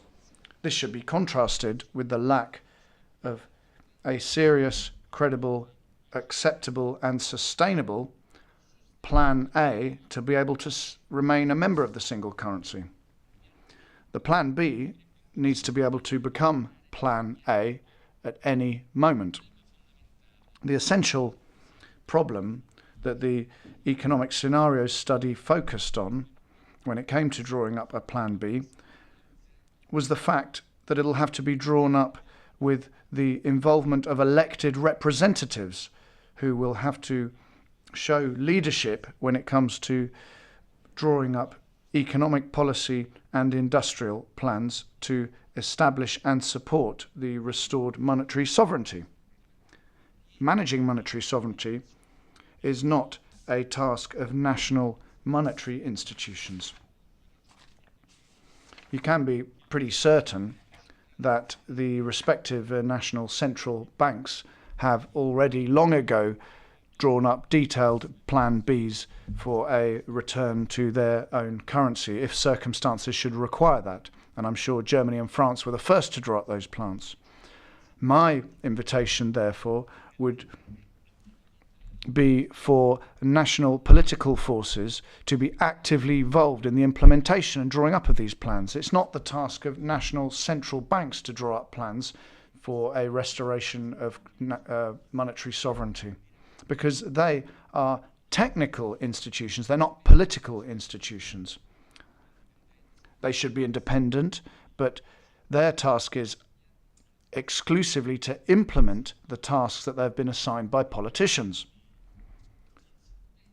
Let us recall that Plan B doesn't really mean the technical move to a national currency. What it means is the drawing up of a new economic policy that ensures the long-term sustainability and credibility of the restored monetary sovereignty. So this is a call to the political classes and all those who are active in Eurozone countries so that they can pay serious attention to returning to national sovereignty, and also so that they can draw up strategic plans to safeguard their national interests. All of this shouldn't be left to chance or improvisation. We need to act preventively to ensure that the restoration of monetary sovereignty is carried out in the interests of the various countries and their peoples. The negative effects that are being produced by the shared currency are seriously and irreversibly undermining the concept of Europe itself. Paradoxically, in the light of these comments, history will judge the true anti-Europeans to have been those who have tried to defend the euro in its current form. They're constantly trying to find any possible justification to the clear contradictions caused by their mistake. If the euro does implode, it will be the result of the blindness of those who haven't understood that European governments has been a major problem in the implementation of the Europe. The only chance left for the euro to survive is an increase in the integration process, such as a fiscal and political union. Basically, a United States of Europe would need to be created. But do we really believe that member states will give up any remaining sovereignty they have left following the failed monetary union experiment? I think we can have serious doubts about that. I mean, you just have to look at what several countries are doing. I mean, they're becoming more and more reluctant to manage national problems together. And quite apart from that, you've never had a real desire to even streamline the single market, which was supposedly established in Maastricht on the 7th of February 1992. The two key factors of any single market are capital and labour, but they have not been properly combined to create a common currency area. The euro basically looks more and more like a superficial agreement. I mean, we just have to recall that 23 and a half years since it was decided on, even VAT rates have not yet been harmonised, VAT rates on goods and services. I mean, they're at the basis of having the effective circulation of goods and services. Given that, how can we seriously think that we can rapidly move to a complete and total federal union and give up any residual sovereignty that remains? Apart from anything else, national constitutions themselves would prevent that happening, because articles relating to changes of the national state into other forms can't be repealed or modified. Anyone who tells you differently either doesn't know anything about constitutions or is speaking in clear bad faith. In addition, the Italian constitution talks about a clear model which isn't compatible with the economic model that's required to support the euro. Now, looking at the details of this Plan B set out by economic scenarios, which you can read in full on the blog, there are some essential points that are key and they're specific to Italy, so that a return to monetary sovereignty can be carried out in an optimal manner. The legal and juridical implications have been considered when it comes to restoring monetary sovereignty, together with the possibility to invoke lex monetae to redenominate government bonds into the national currency. In addition, measures have been identified to optimise the reconversion of the currency and to establish a consistent and sustainable economic policy which is tailored to the requirements of the Italian economy and is uncoupled from the economic policies envisaged in the treaties and European regulations. In addition, other measures that have been considered are as follows. For example, the concurrent nationalisation of the Bank of Italy, with it being given all the powers that a central bank would need, beginning with the function of being lender of last resort to support the financial needs of the state, as well as influencing the level of interest rates and exchange rates. More specifically, the law of February 1981 needs to be repealed. This is the so-called divorce law, which broke the link between the Treasury and the Bank of Italy, which meant that the central bank was no longer obliged to intervene on the government bonds primary market, and it also introduced the damaging marginal auction system. In addition, it would be a good opportunity to ensure that the capital of the Bank of Italy were held directly by adult Italian citizens, with rates being fixed and possession being lost only in cases of death or renunciation of Italian citizenship. This would solve arguments on the ownership of a currency and the right of seigniorage for once and for all. Revenues, minus reserves and expenditure, would go directly to the Treasury. We would also need a clear decree to split investment and retail banks with new rules for operations in derivatives if there are no clear and proven commercial requirements for them. You'd need, if you look at the rules promulgated on the treaties and on European directives, you need to ensure that they are productive for the country. In addition, you'd need the possibility for the Ministry of Economics to intervene where it deemed it necessary to ensure stability by taking a share in the capital of banking institutions and insurance companies to strengthen their capitalization levels. If necessary, the Economics Ministry should be able to produce one or several commercial banking institutes with the capital being held in state hands. In addition, we want to see a change in Article 81 of the Constitution, doing away with the principle of the balanced budget, and we would like to strengthen the idea of full employment being the main objective of the state, as is stated in Article 1 of the Constitution, which states that Italy is a democratic republic based on work, not on balancing the budget. We would also need credible and functional budgetary policies to ensure real economic growth in the country, with example, a limit to pensions based on the notional system, and resources freed up would be redistributed to the contribution-based system. We need to see investment in the public sector and in infrastructure. We need industrial plans that would recreate the productive networks that have been damaged by offshoring.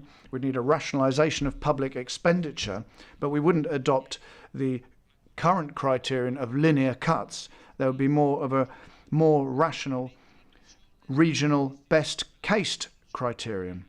We want to see a reintroduction of the Institute for Industrial Reconstruction, the IRI, which would have its original functions of providing financial and technical assistance to Italian companies that were struggling, to provide state support and to guarantee jobs. We perhaps would need to see some businesses providing services that are believed to be necessary for the well-being and safety of people renationalised. We need to ensure that the state is set free from European influences, and the national state needs to have its powers brought back home. Let me conclude by quoting Professor Paolo Savona, i.e. quoting what he said when he presented economic scenarios Plan B for Italy. Italy states officially that it doesn't want to prepare itself for a possible euro crisis, accepting that Italy will share the euro's fate, because this is the so-called solution to the euro crisis, i.e. the crisis being transferred onto exposed economies and societies such as Italy.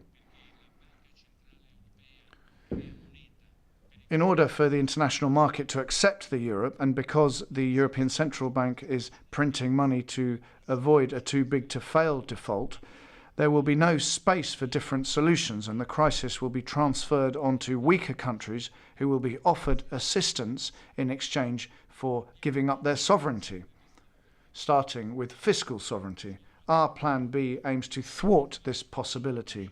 Its implementation isn't easy, it's not going to be painless, but it is something that's possible. Thank you. Grazie, Professor Rinaldi. Thank you, Professor Rinaldi. We got some questions sent to us over the internet, and I'll get them out to you straight away. There was one for you, Professor Rinaldi. Fabio Cenci was asking whether the existence of lex monetae has been threatened by the existence of the Eurozone, and how can we defend ourselves from that attack? Well, lex monetae is envisaged under Article 1277, 1278 and 1281 of our Constitution, but I think all other national states have lex monetae, and it's descended from Roman law. It's something that we can still invoke. I mean, we do have our debt denominated essentially in a foreign currency because the euro is a foreign currency. But in spite of that, it does come under national jurisdiction. Let's recall that in Greece, the two previous bailouts imposed a conversion no longer to come under lex monetae, so it was forced to redenominate its debts. Now that hasn't happened yet in Italy. Let's hope it doesn't happen. If they do that, and there is talk of that with the redemption fund, but if they do that, things would change. I mean, we'll fight right to the end to try and ensure that doesn't happen. Professor Butol. A question for Professor Butol. It's a bit of a technical question, but it is relevant. What do you think of the derivatives problems that Deutsche Bank is having? Will that lead to the end of the euro? Per il professor Butol, ma entrambi potete senz'altro. You can both answer. I mean, the question was aimed at Professor Butol, but... I'm not sure. I don't think myself that this is likely to lead to the end of the euro, not least because in and of itself it doesn't arise from the nature of the euro, and as long as there's still the political will, then I think whatever problems Deutsche Bank has, someone, presumably the German government, someone provides some money, and the whole thing soldiers on. I can't really see circumstances in which the euro fails for technical reasons.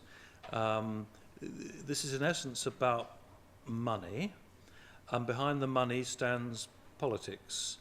There were times, I thought, where German patience with Greece was running very, very thin, and if we're thinking about technical matters, there's a question about the degree to which Greece potentially owes money to Germany through the Target 2 balance system in the European Central Bank. That's a sort of technical thing that I think could trigger a serious problem, but at the bottom of it would have to be a conviction on the part of the German government, we can't sustain this risk anymore, we want to end it. So in short answer is no, I don't believe what's happening with derivatives can bring the system down. Professor Rinaldi, anche lei ritiene che... Professor Rinaldi, I mean, do you think it's going to be a political issue rather than a technical issue too? Derivati della Deutsche Bank. We're talking about the derivatives problems that Deutsche Bank is having. Well, Deutsche Bank has been mentioned. Let's recall that Deutsche Bank currently has over 56 billion in notional derivatives, almost 20 times German GDP. Let me just take a little step back. I mean, if you'd told me a month ago that the biggest car maker in the world, Volkswagen, would be on the verge of going bust within 24 hours, I'd have asked what you'd been drinking. It'd probably been German beer, I suspect. But 24 hours later, we saw that actually happened. So I try never to be too certain. I mean, here we've discussed Deutsche Bank, but I think there are many banks and financial institutions in a similar situation across Europe. I mean, I think in that case, the European Central Bank will have to print more money than has been printed altogether since the times of Babylon. So there's no risk of contagion here then, says the moderator. I mean, things can happen very, very quickly. There's no warning. These things don't get announced in the press prior to happening. Another question. I mean, there are lots of questions from the web. At the start of his explanation, Professor Butol tried to respond to these questions, I think, actually. Laura and Alex are asking whether leaving the Eurozone is the only way to resolve imbalances in the Eurozone. They're also saying, is it necessary to leave the European Union full stop to get your full sovereignty back? I mean, Professor Butol did mention that, but perhaps you could go into more depth on that particular matter. Well, Professor Butol is absolutely right when he says that it would be an opportunity. I mean, it may well not be taken advantage of to its full extent, but it would be an opportunity if it's done well. Then yes, it could be a wonderful opportunity. It's quite right. È meglio comunque restare. So would it be better to remain a member of the European Union if you weren't a Eurozone member? Che fanno parte. Well, I mean, Article 139-140 of the Treaty of Lisbon exists. I mean, you can see that the countries that aren't members of the Eurozone are the ones that are doing well. I mean, Poland, Sweden, the Czech Republic, the United Kingdom. So, I mean, you can look at this in a positive manner, but if you've got to pay too high a price to remain a member, then no. I mean, you'd have to see what the conditions were to remain a member. Yeah, I think these are largely two separate questions, the Euro and the EU, and I think one can approach them differently. The Euro has been, I think, the single worst decision that the EU has ever made. It's a disaster. And it's possible, it seems to me, to undo that decision. And if you still are so minded, want to stay in the European Union and benefit from whatever it is that the European Union brings you. Now, as it so happens, on that second question, I've come to the decision that I think Britain should leave the European Union. That's to say, I don't think it, on balance, brings great benefit for Britain. And I guess I probably also think that, on balance, it's probably best for the rest of the countries in the European Union if the European Union were not there. Now, one of the things that we haven't discussed is what the counterfactual is. And this is, I think, an important question. That's to say, if the European Union weren't there, what would the situation be? It's a very big question. I haven't got time to go into it. But I very much liked some of the remarks by Professor Marjone earlier on when he was talking about different forms of European integration. And you don't necessarily get better or more effective integration by shoehorning countries that are very different into common institutions. In some ways you could characterize that as anti-European. So in many ways I think probably the task that falls to people like me, with lots of people in the UK Independence Party and others, in thinking about not being part of the European Union, I think is in thinking about what form of European integration we should want. I haven't gone very far down that line, but I have done some preliminary thinking. And like Professor Marjone, I was very struck by the fact that Europe's golden age was actually an age of nation states, in a context, or city-states in some cases too, in a context of some sort of European identity, not formalised, but European identity.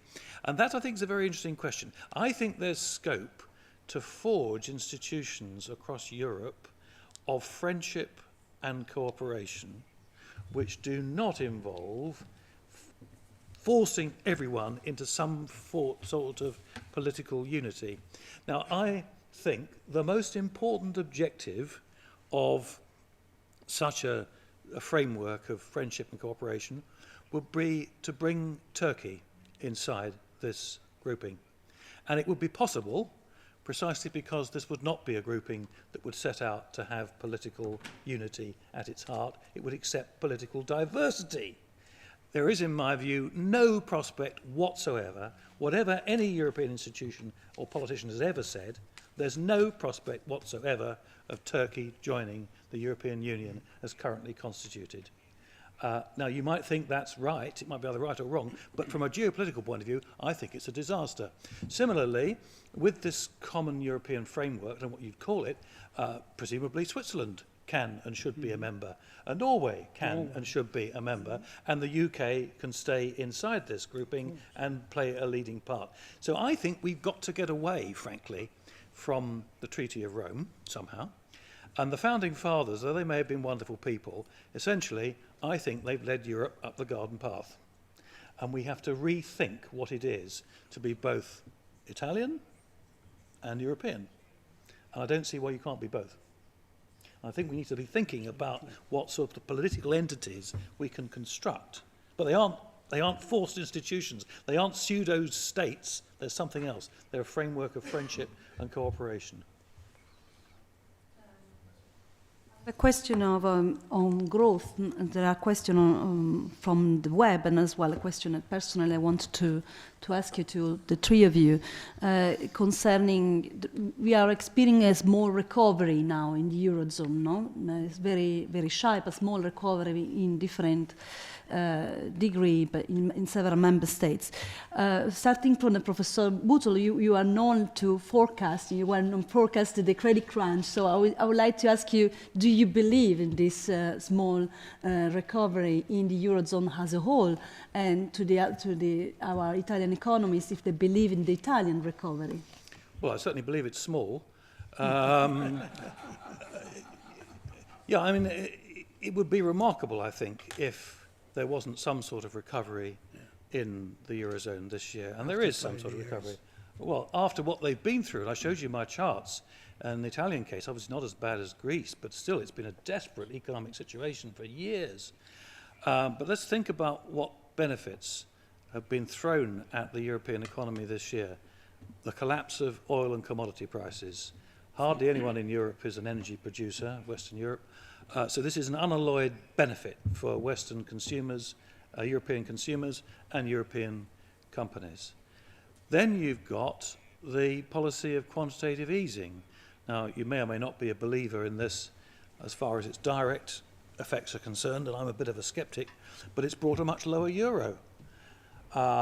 Important markets also outside the Eurozone are expanding. The UK, which is, by the way, the Eurozone's biggest export market, the UK, the United States. And for all the talk about China collapsing, funny enough, it's been growing quite a lot, and so have most of the rest of the world. So, you know, that's the backdrop against which to view this. Yeah, some sort of recovery. Has this done anything to alter the fundamentals? I don't think so. And my suspicion is that once the benefits of the lower oil price and the exchange rate drop have faded away in a year's time or 2 years' time, I think the European growth rate will fall back. And something that hasn't quite come out this morning, I may just very briefly make this point. The previous question was asking about the technical problem of Deutsche Bank and derivatives threatening the euro, and I rather poo-pooed the idea. Perhaps unwisely. There's one circumstance, I think, in which it could cause critical difficulties, and that is, I don't see how the Eurozone is likely to sustain and survive another Lehman's crisis. That's to say, another major financial crisis in the world with the sort of results that we had then. I don't see how the Eurozone is going to be sustainable. And the unemployment rates are high enough in most countries anyway. They're high in Italy, they're high in Spain, high in Greece. If we had another sharp downturn, I think that's it. It's curtains. And the China situation could have an effect on this? Well, it could have an effect on this. In practice, I don't think it's likely to. I mean, this is a judgment call. My own judgment is that this has been, the China crisis has been talked up far too much in the West. China's slowed, so what? The Chinese authorities have got ample scope, unlike the rest of us, to do something about that. I think they will. The exposure of most European countries, you know, to the Chinese market is extremely small. And the Chinese financial system is quite well bottled up. So it could do, but I personally don't think it's likely source of real trouble. Professor Rinaldi, Professor Maione, cosa pensate della crescita minima, direi, in Italia? Sì, beh, dico, it's a disappointing development when he thinks what Italy was in the before joining the European community and in the first years where the European community had absolutely no influence. You know, the golden ages of post-World War II Europe had nothing to do in Europe, had nothing to do with European integration because they developed autonomy. But aside from that, let me raise one different point, which I think is not unrelated or to the general discussion. What is the position of Europe vis-à-vis the immigration wave that we are having now? I mean, that's incredible. The total lack of coordination, I won't say of agreement, but common. Imagine, we have something which is officially known as a common foreign and security policy. I mean, that's a bigger joke in history. I feel terrible, sorry, both about the people who try to come in and about the authorities who don't know how to eat. That is, I think I'm reasonably convinced that in the long run there's going to be to have more of an impact on the current crisis of the European Union, of European integration in general, than the monetary union. I mean, it's terrible. As this crisis wanted to be my last question, actually, but as this crisis on the refugees set up stronger frontiers between East and West of Europe, do you think, rebuild political frontier between in the vision of the member states? Yeah, I think there's simply absolutely no idea that there is something common at the political level between what's happening, in Budapest, in Berlin, in Rome. That's, if I may quote again the European Miracle, Eric Jones' beautiful book. I mean, we have many things in common, but surely not at the political level. At the political level, we may have, of course, diplomatic relations. They should be good, diplomatic agreements, and so on and so forth. What holds us all together is basically a culture. But the culture, again, Italy, I think, is a fairly good example. I think of how things developed. Surely there was a lot in common between the communes, I comuni of the Middle Ages in northern and central Italy. And that was exactly what Mr. Coburn was saying before, the different vision of political vision that we have in Europe. Mr. Buto, you want to add something? Yes, on this migrant crisis, my view is that this is a serious threat, not just to the Eurozone, but to the whole EU, because it really has exposed the poverty of thinking and action at the heart of the community.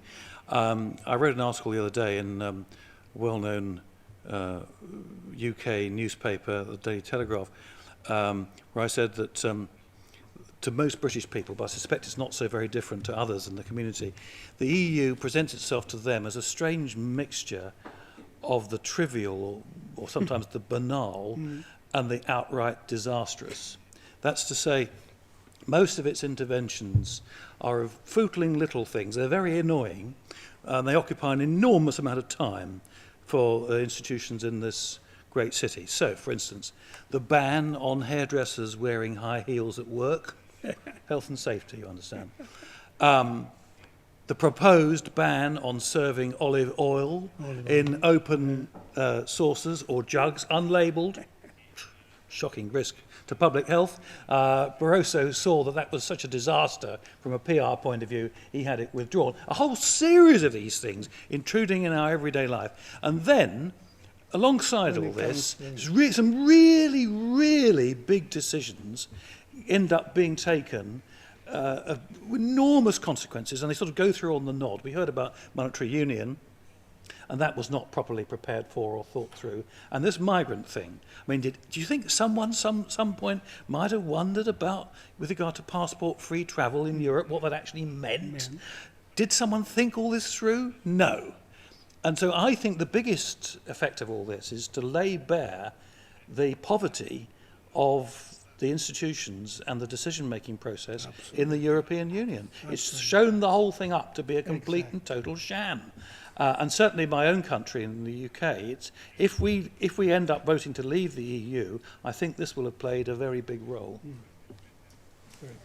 Professor Rinaldi, torno sulla questione del... Professor Rinaldi, I'm going back to the issue of growth, and it's a more specific question that's reached us from the internet, from Gianluca. He was wondering whether in Italy, to get sustainable growth over the long term, the income generated should go to salaries, and to what extent that should be the case. Well, prior to trying to answer that question, I wanted to be a bit provocative on what's been said. I mean, what if we went back to the European Economic Community? I mean, would that be okay? Wouldn't be a bad thing, would it? I mean, it's something that perhaps should be thought about. Because, I mean, there have been big mistakes made with the European Union, but we could perhaps look back at how the European Economic Community was, the one established by the Treaty of Rome, for example. Now, when it comes to what we envisage with regard to a return to a national currency, well, we probably wouldn't go back to the lira. I mean, it'd probably be called something different, a ducato, a fiorino, or whatever, you know, just to make it clear that it would be a completely different thing. But it would be a currency that would be utterly sovereign. So a currency with which Italy as a country can set out its own economic policy and would no longer be subject to external constraints.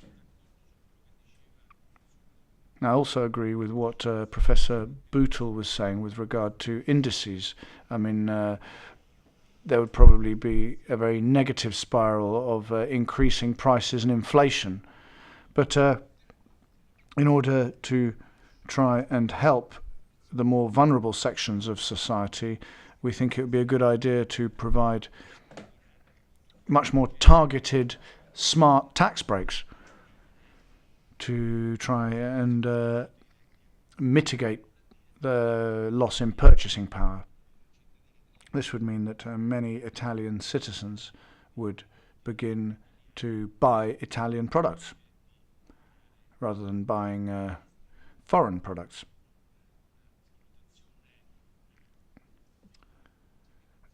You know, when with a devaluation of the, well, let's call it fiorino or ducato, not a lira, well, with a devaluation, our products would get much more competitive abroad, and this would lead to a better balance of payments situation. I mean, I wouldn't actually want to see this new ducato revalued and become too expensive. I mean, one thing that is clear is that our dear German friends wouldn't let the new ducato become too weak against their currency, because I mean, Italy is the second strongest industrial power in Europe, and it really cause problems for the Germans if that were the case. Okay. Professor Bootle, do you want to add something? Yes, on this question about salaries and economic growth, I think it's very important to realise the limits of what leaving the euro and the associated devaluation can achieve. It's not the answer to everything. Very often when I discuss these matters, particularly in Germany, I get an irate response from the audience. They say, look, you know, currency is not the centre of prosperity. In fact, we work hard, you know, we've got the fantastic engineering skills and everybody should be just like us. And I understand what they are getting at. The issue is there are some real sources of prosperity, and most of the sources of prosperity are real, and there are real problems which stand in the way of achieving prosperity. Then there are monetary things, and sometimes monetary things go wrong. And when monetary things go wrong, you don't sort them out by trying to do real things because they're much too slow. You do monetary things, i.e. you devalue the currency. So let's be clear. If Italy were not in the system, the question asked about salaries, and the new ducato or whatever, I like that name, plunged on the exchanges, would that solve all of Italy's problems? No. It wouldn't in and of itself sort out the mezzogiorno. It wouldn't sort out the Italian legal system, which is a big problem. All sorts of issues it would not sort out. In the UK's case, you know, we're outside the euro, hasn't sorted out our appalling education system, our transport infrastructure, hasn't done all those things. Coming out of the euro won't improve your sex life, it won't fix your broken leg, it won't do all sorts of things. But if the problem you've got is monetary, something to do with the relationship between your monetary system and the price level in your country and elsewhere, it'll fix that. Whereas the German solution, that we all work terribly hard and try and raise productivity to correct a competitiveness problem of 20 or 30%, frankly, it's just a joke. Thank you, Professor Bootle. There was a question from the floor, Madam James, and then Mr. Coburn. Yeah. Thank you very much, gentlemen, and also to the Five-Star Movement for organising this session this morning.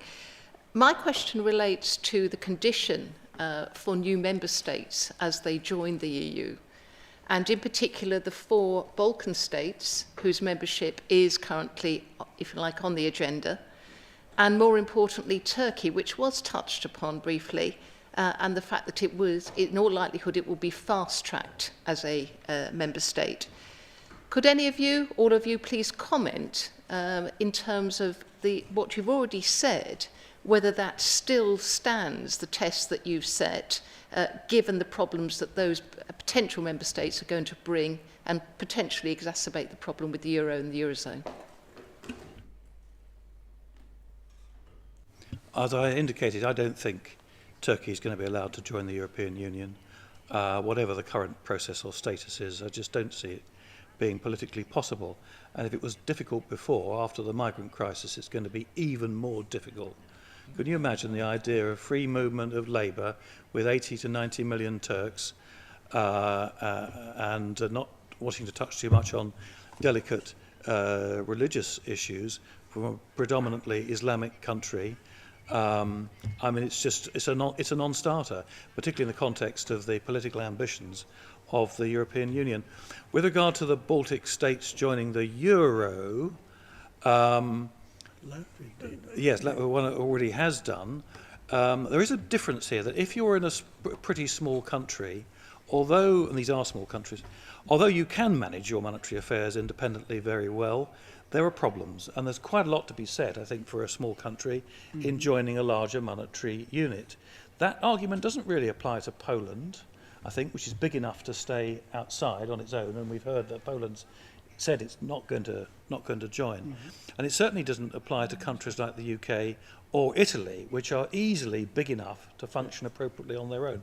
But certainly if I were in one of these Baltic states not yet in the euro, thinking about it, this would be a difficult question, because you would give up monetary sovereignty.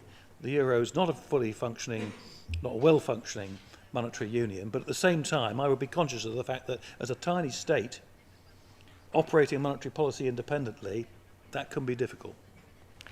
Excuse me, my comment was actually about the Balkan states. Balkan states. Yes. So Balkan. Sorry. Different issue altogether. Balkan states joining the EU.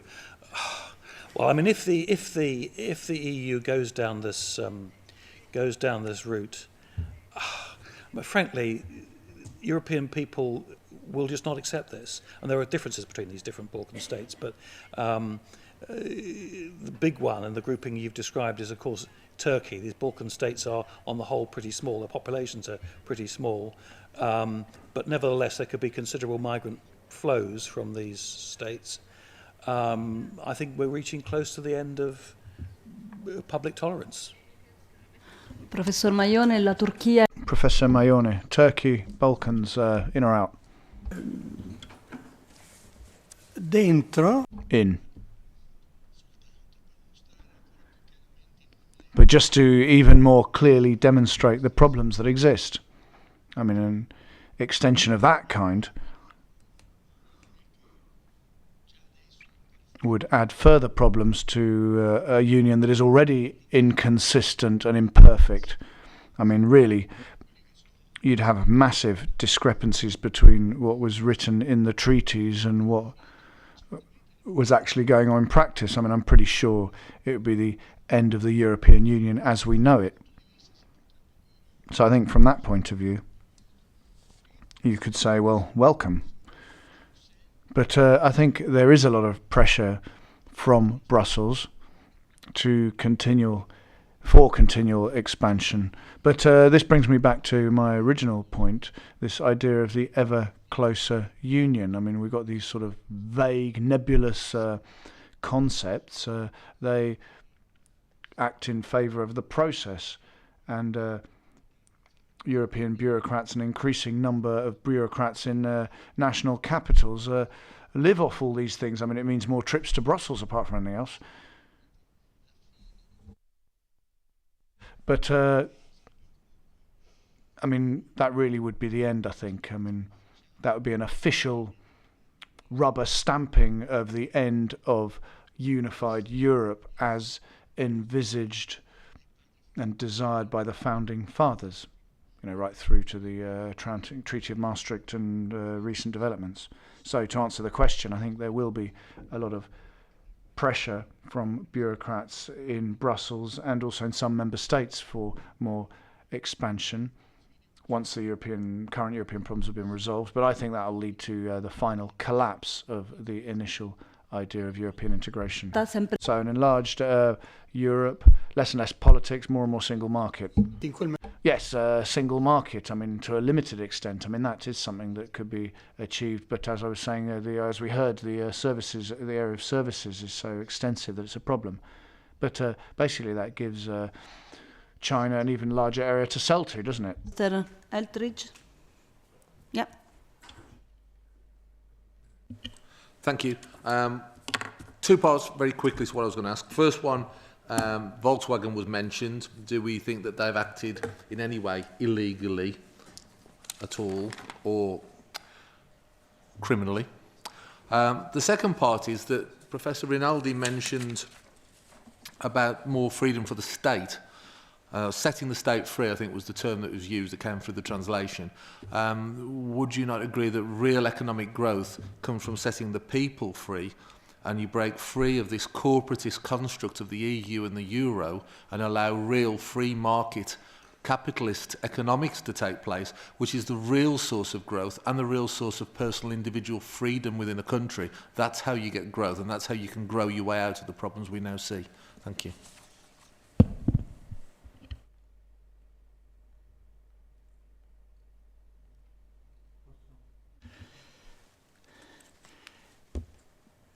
Cerco di interpretare perché credo. I'm going to try and interpret what you said. I hope I've understood you correctly.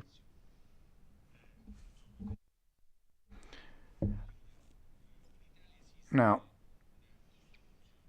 in Italy, we have a constitution that very clearly sets out the tasks of the state and the tasks of the private individual.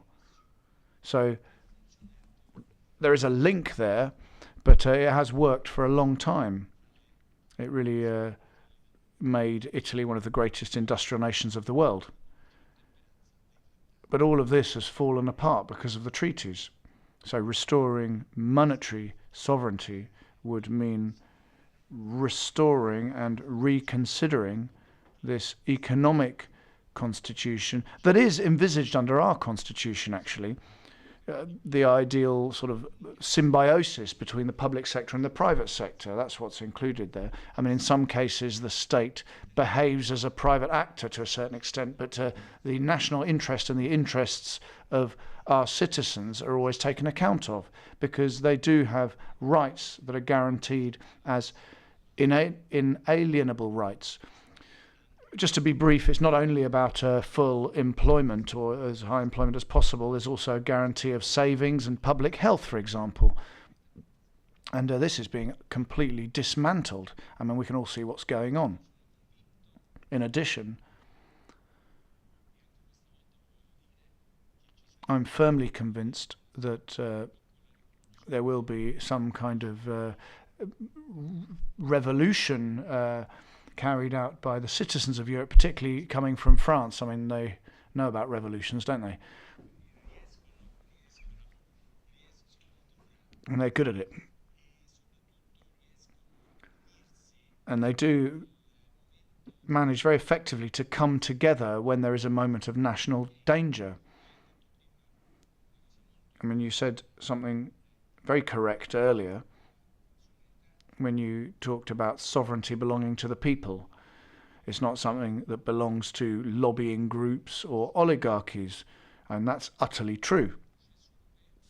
In the European process, I mean, that's basically what we're doing. We're moving backwards. The greatest conquest of human civilization is in having recognized that sovereignty belongs to the people. And anyone who goes against that will be harshly judged by history. I mean, there will be wars, but they'll always be on the losing side because sovereignty belongs to the people. There's no discussion about that, that's clear. And anything that stands against that idea will perish. That's clear. È così. Io vorrei rispondere solo brevemente a una domanda dal web. I just want to respond briefly to a question on the web. it was from Gianluca, do we need a transition phase to cover state needs with different liquidity when you have a currency that's different from the euro? And Professor Bootle mentioned a transition period when the two currencies could coexist, perhaps, I think, earlier on.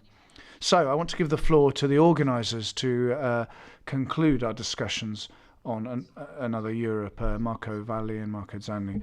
Well, yes, thank you very much, and I'd like to thank the moderator, and I'd also like to thank everyone who's following us online. I mean, the web is a very important tool to get information out there. Now, we're a political group, I should say, within the European Parliament, and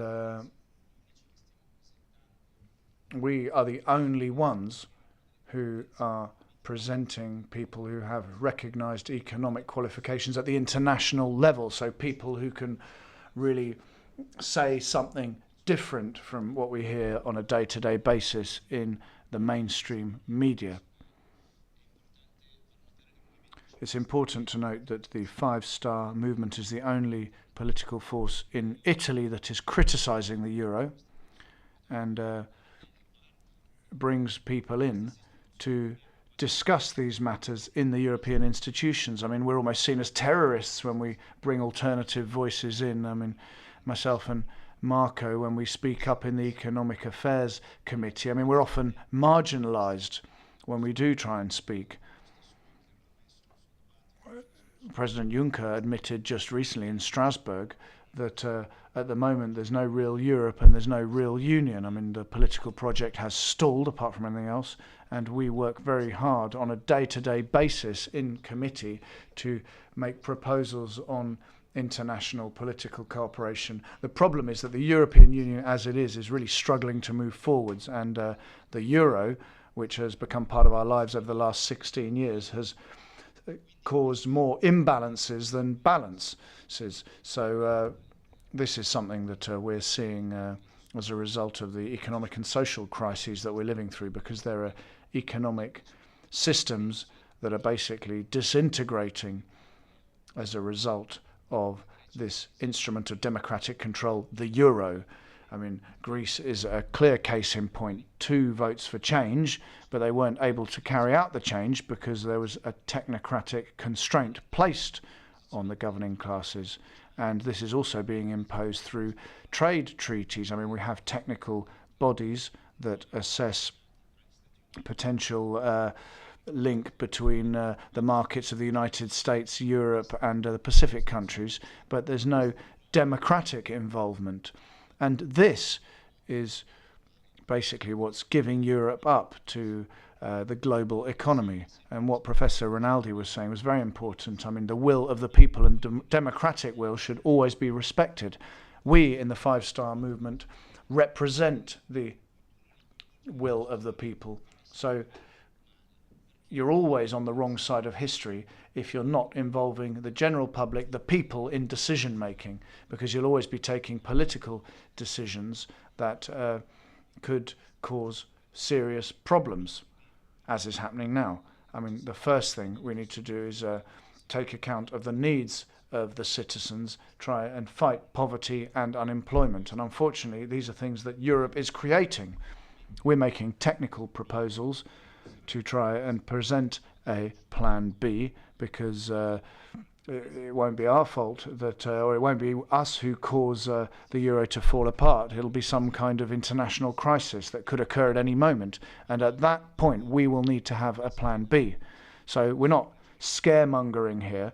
I'm not talking about it, I think, is simply foolish. I mean, we need to discuss the issue. We're all thinking human beings. We need to come up with an alternative solution in case the worst happens. So the five-star movement in Italy is the only political force that not only speaks but actually acts, because we bring technical skills to the table. And I think that really is something that distinguishes us from all other political parties in Italy.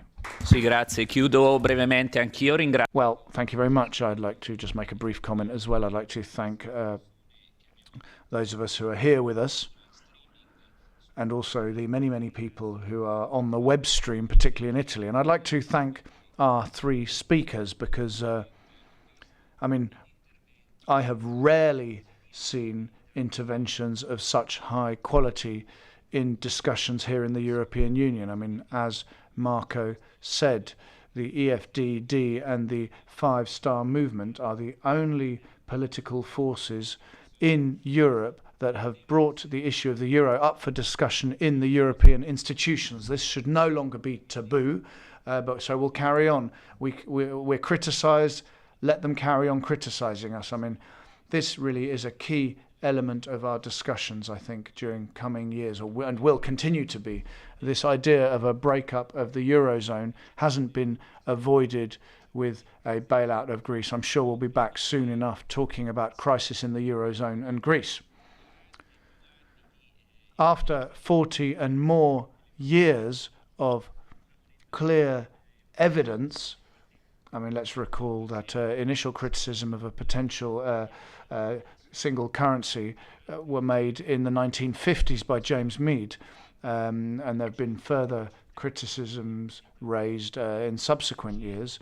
So we've had 40 and more years of all these criticisms, but now we have 16 years of empirical evidence that the single currency doesn't work. Our speakers have presented a plan B for which could be used by a country that unilaterally decides to leave the Eurozone.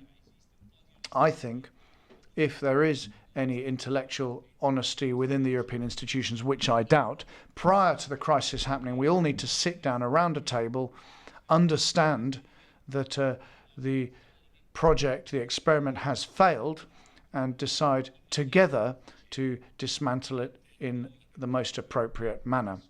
Otherwise, we'll move forward alone. Or we might find that the euro implodes for unexpected reasons, and then massive problems will obviously arise. Just a final point, I'd like to recall something that our speakers have also mentioned today, which is that we need to distinguish between three fundamental concepts: the euro, the European Union, and Europe. The euro is not the European Union, and the European Union is not Europe. We can have a Europe without the euro. It existed prior to the euro, and perhaps it worked better than today's Europe, and we can have a Europe without a single currency in the future again. We'll continue working. Any government, as Marco said, which doesn't have a plan B for the restoration of a national currency, whether they're for or against the euro, are acting foolishly. I mean, Tsipras failed in Greece because he didn't have a plan B. He thought that he could stop austerity while remaining a member of the euro. And we've seen that that's impossible. So a plan B is the only way. So thank you again. I apologise if we've spoken at too great length. And let me just recall that the next conference on this issue will be taking place again here in the European Parliament on the 18th of November. And we will have Professor Mosler here with us on that occasion. Thank you very much, and see you next time.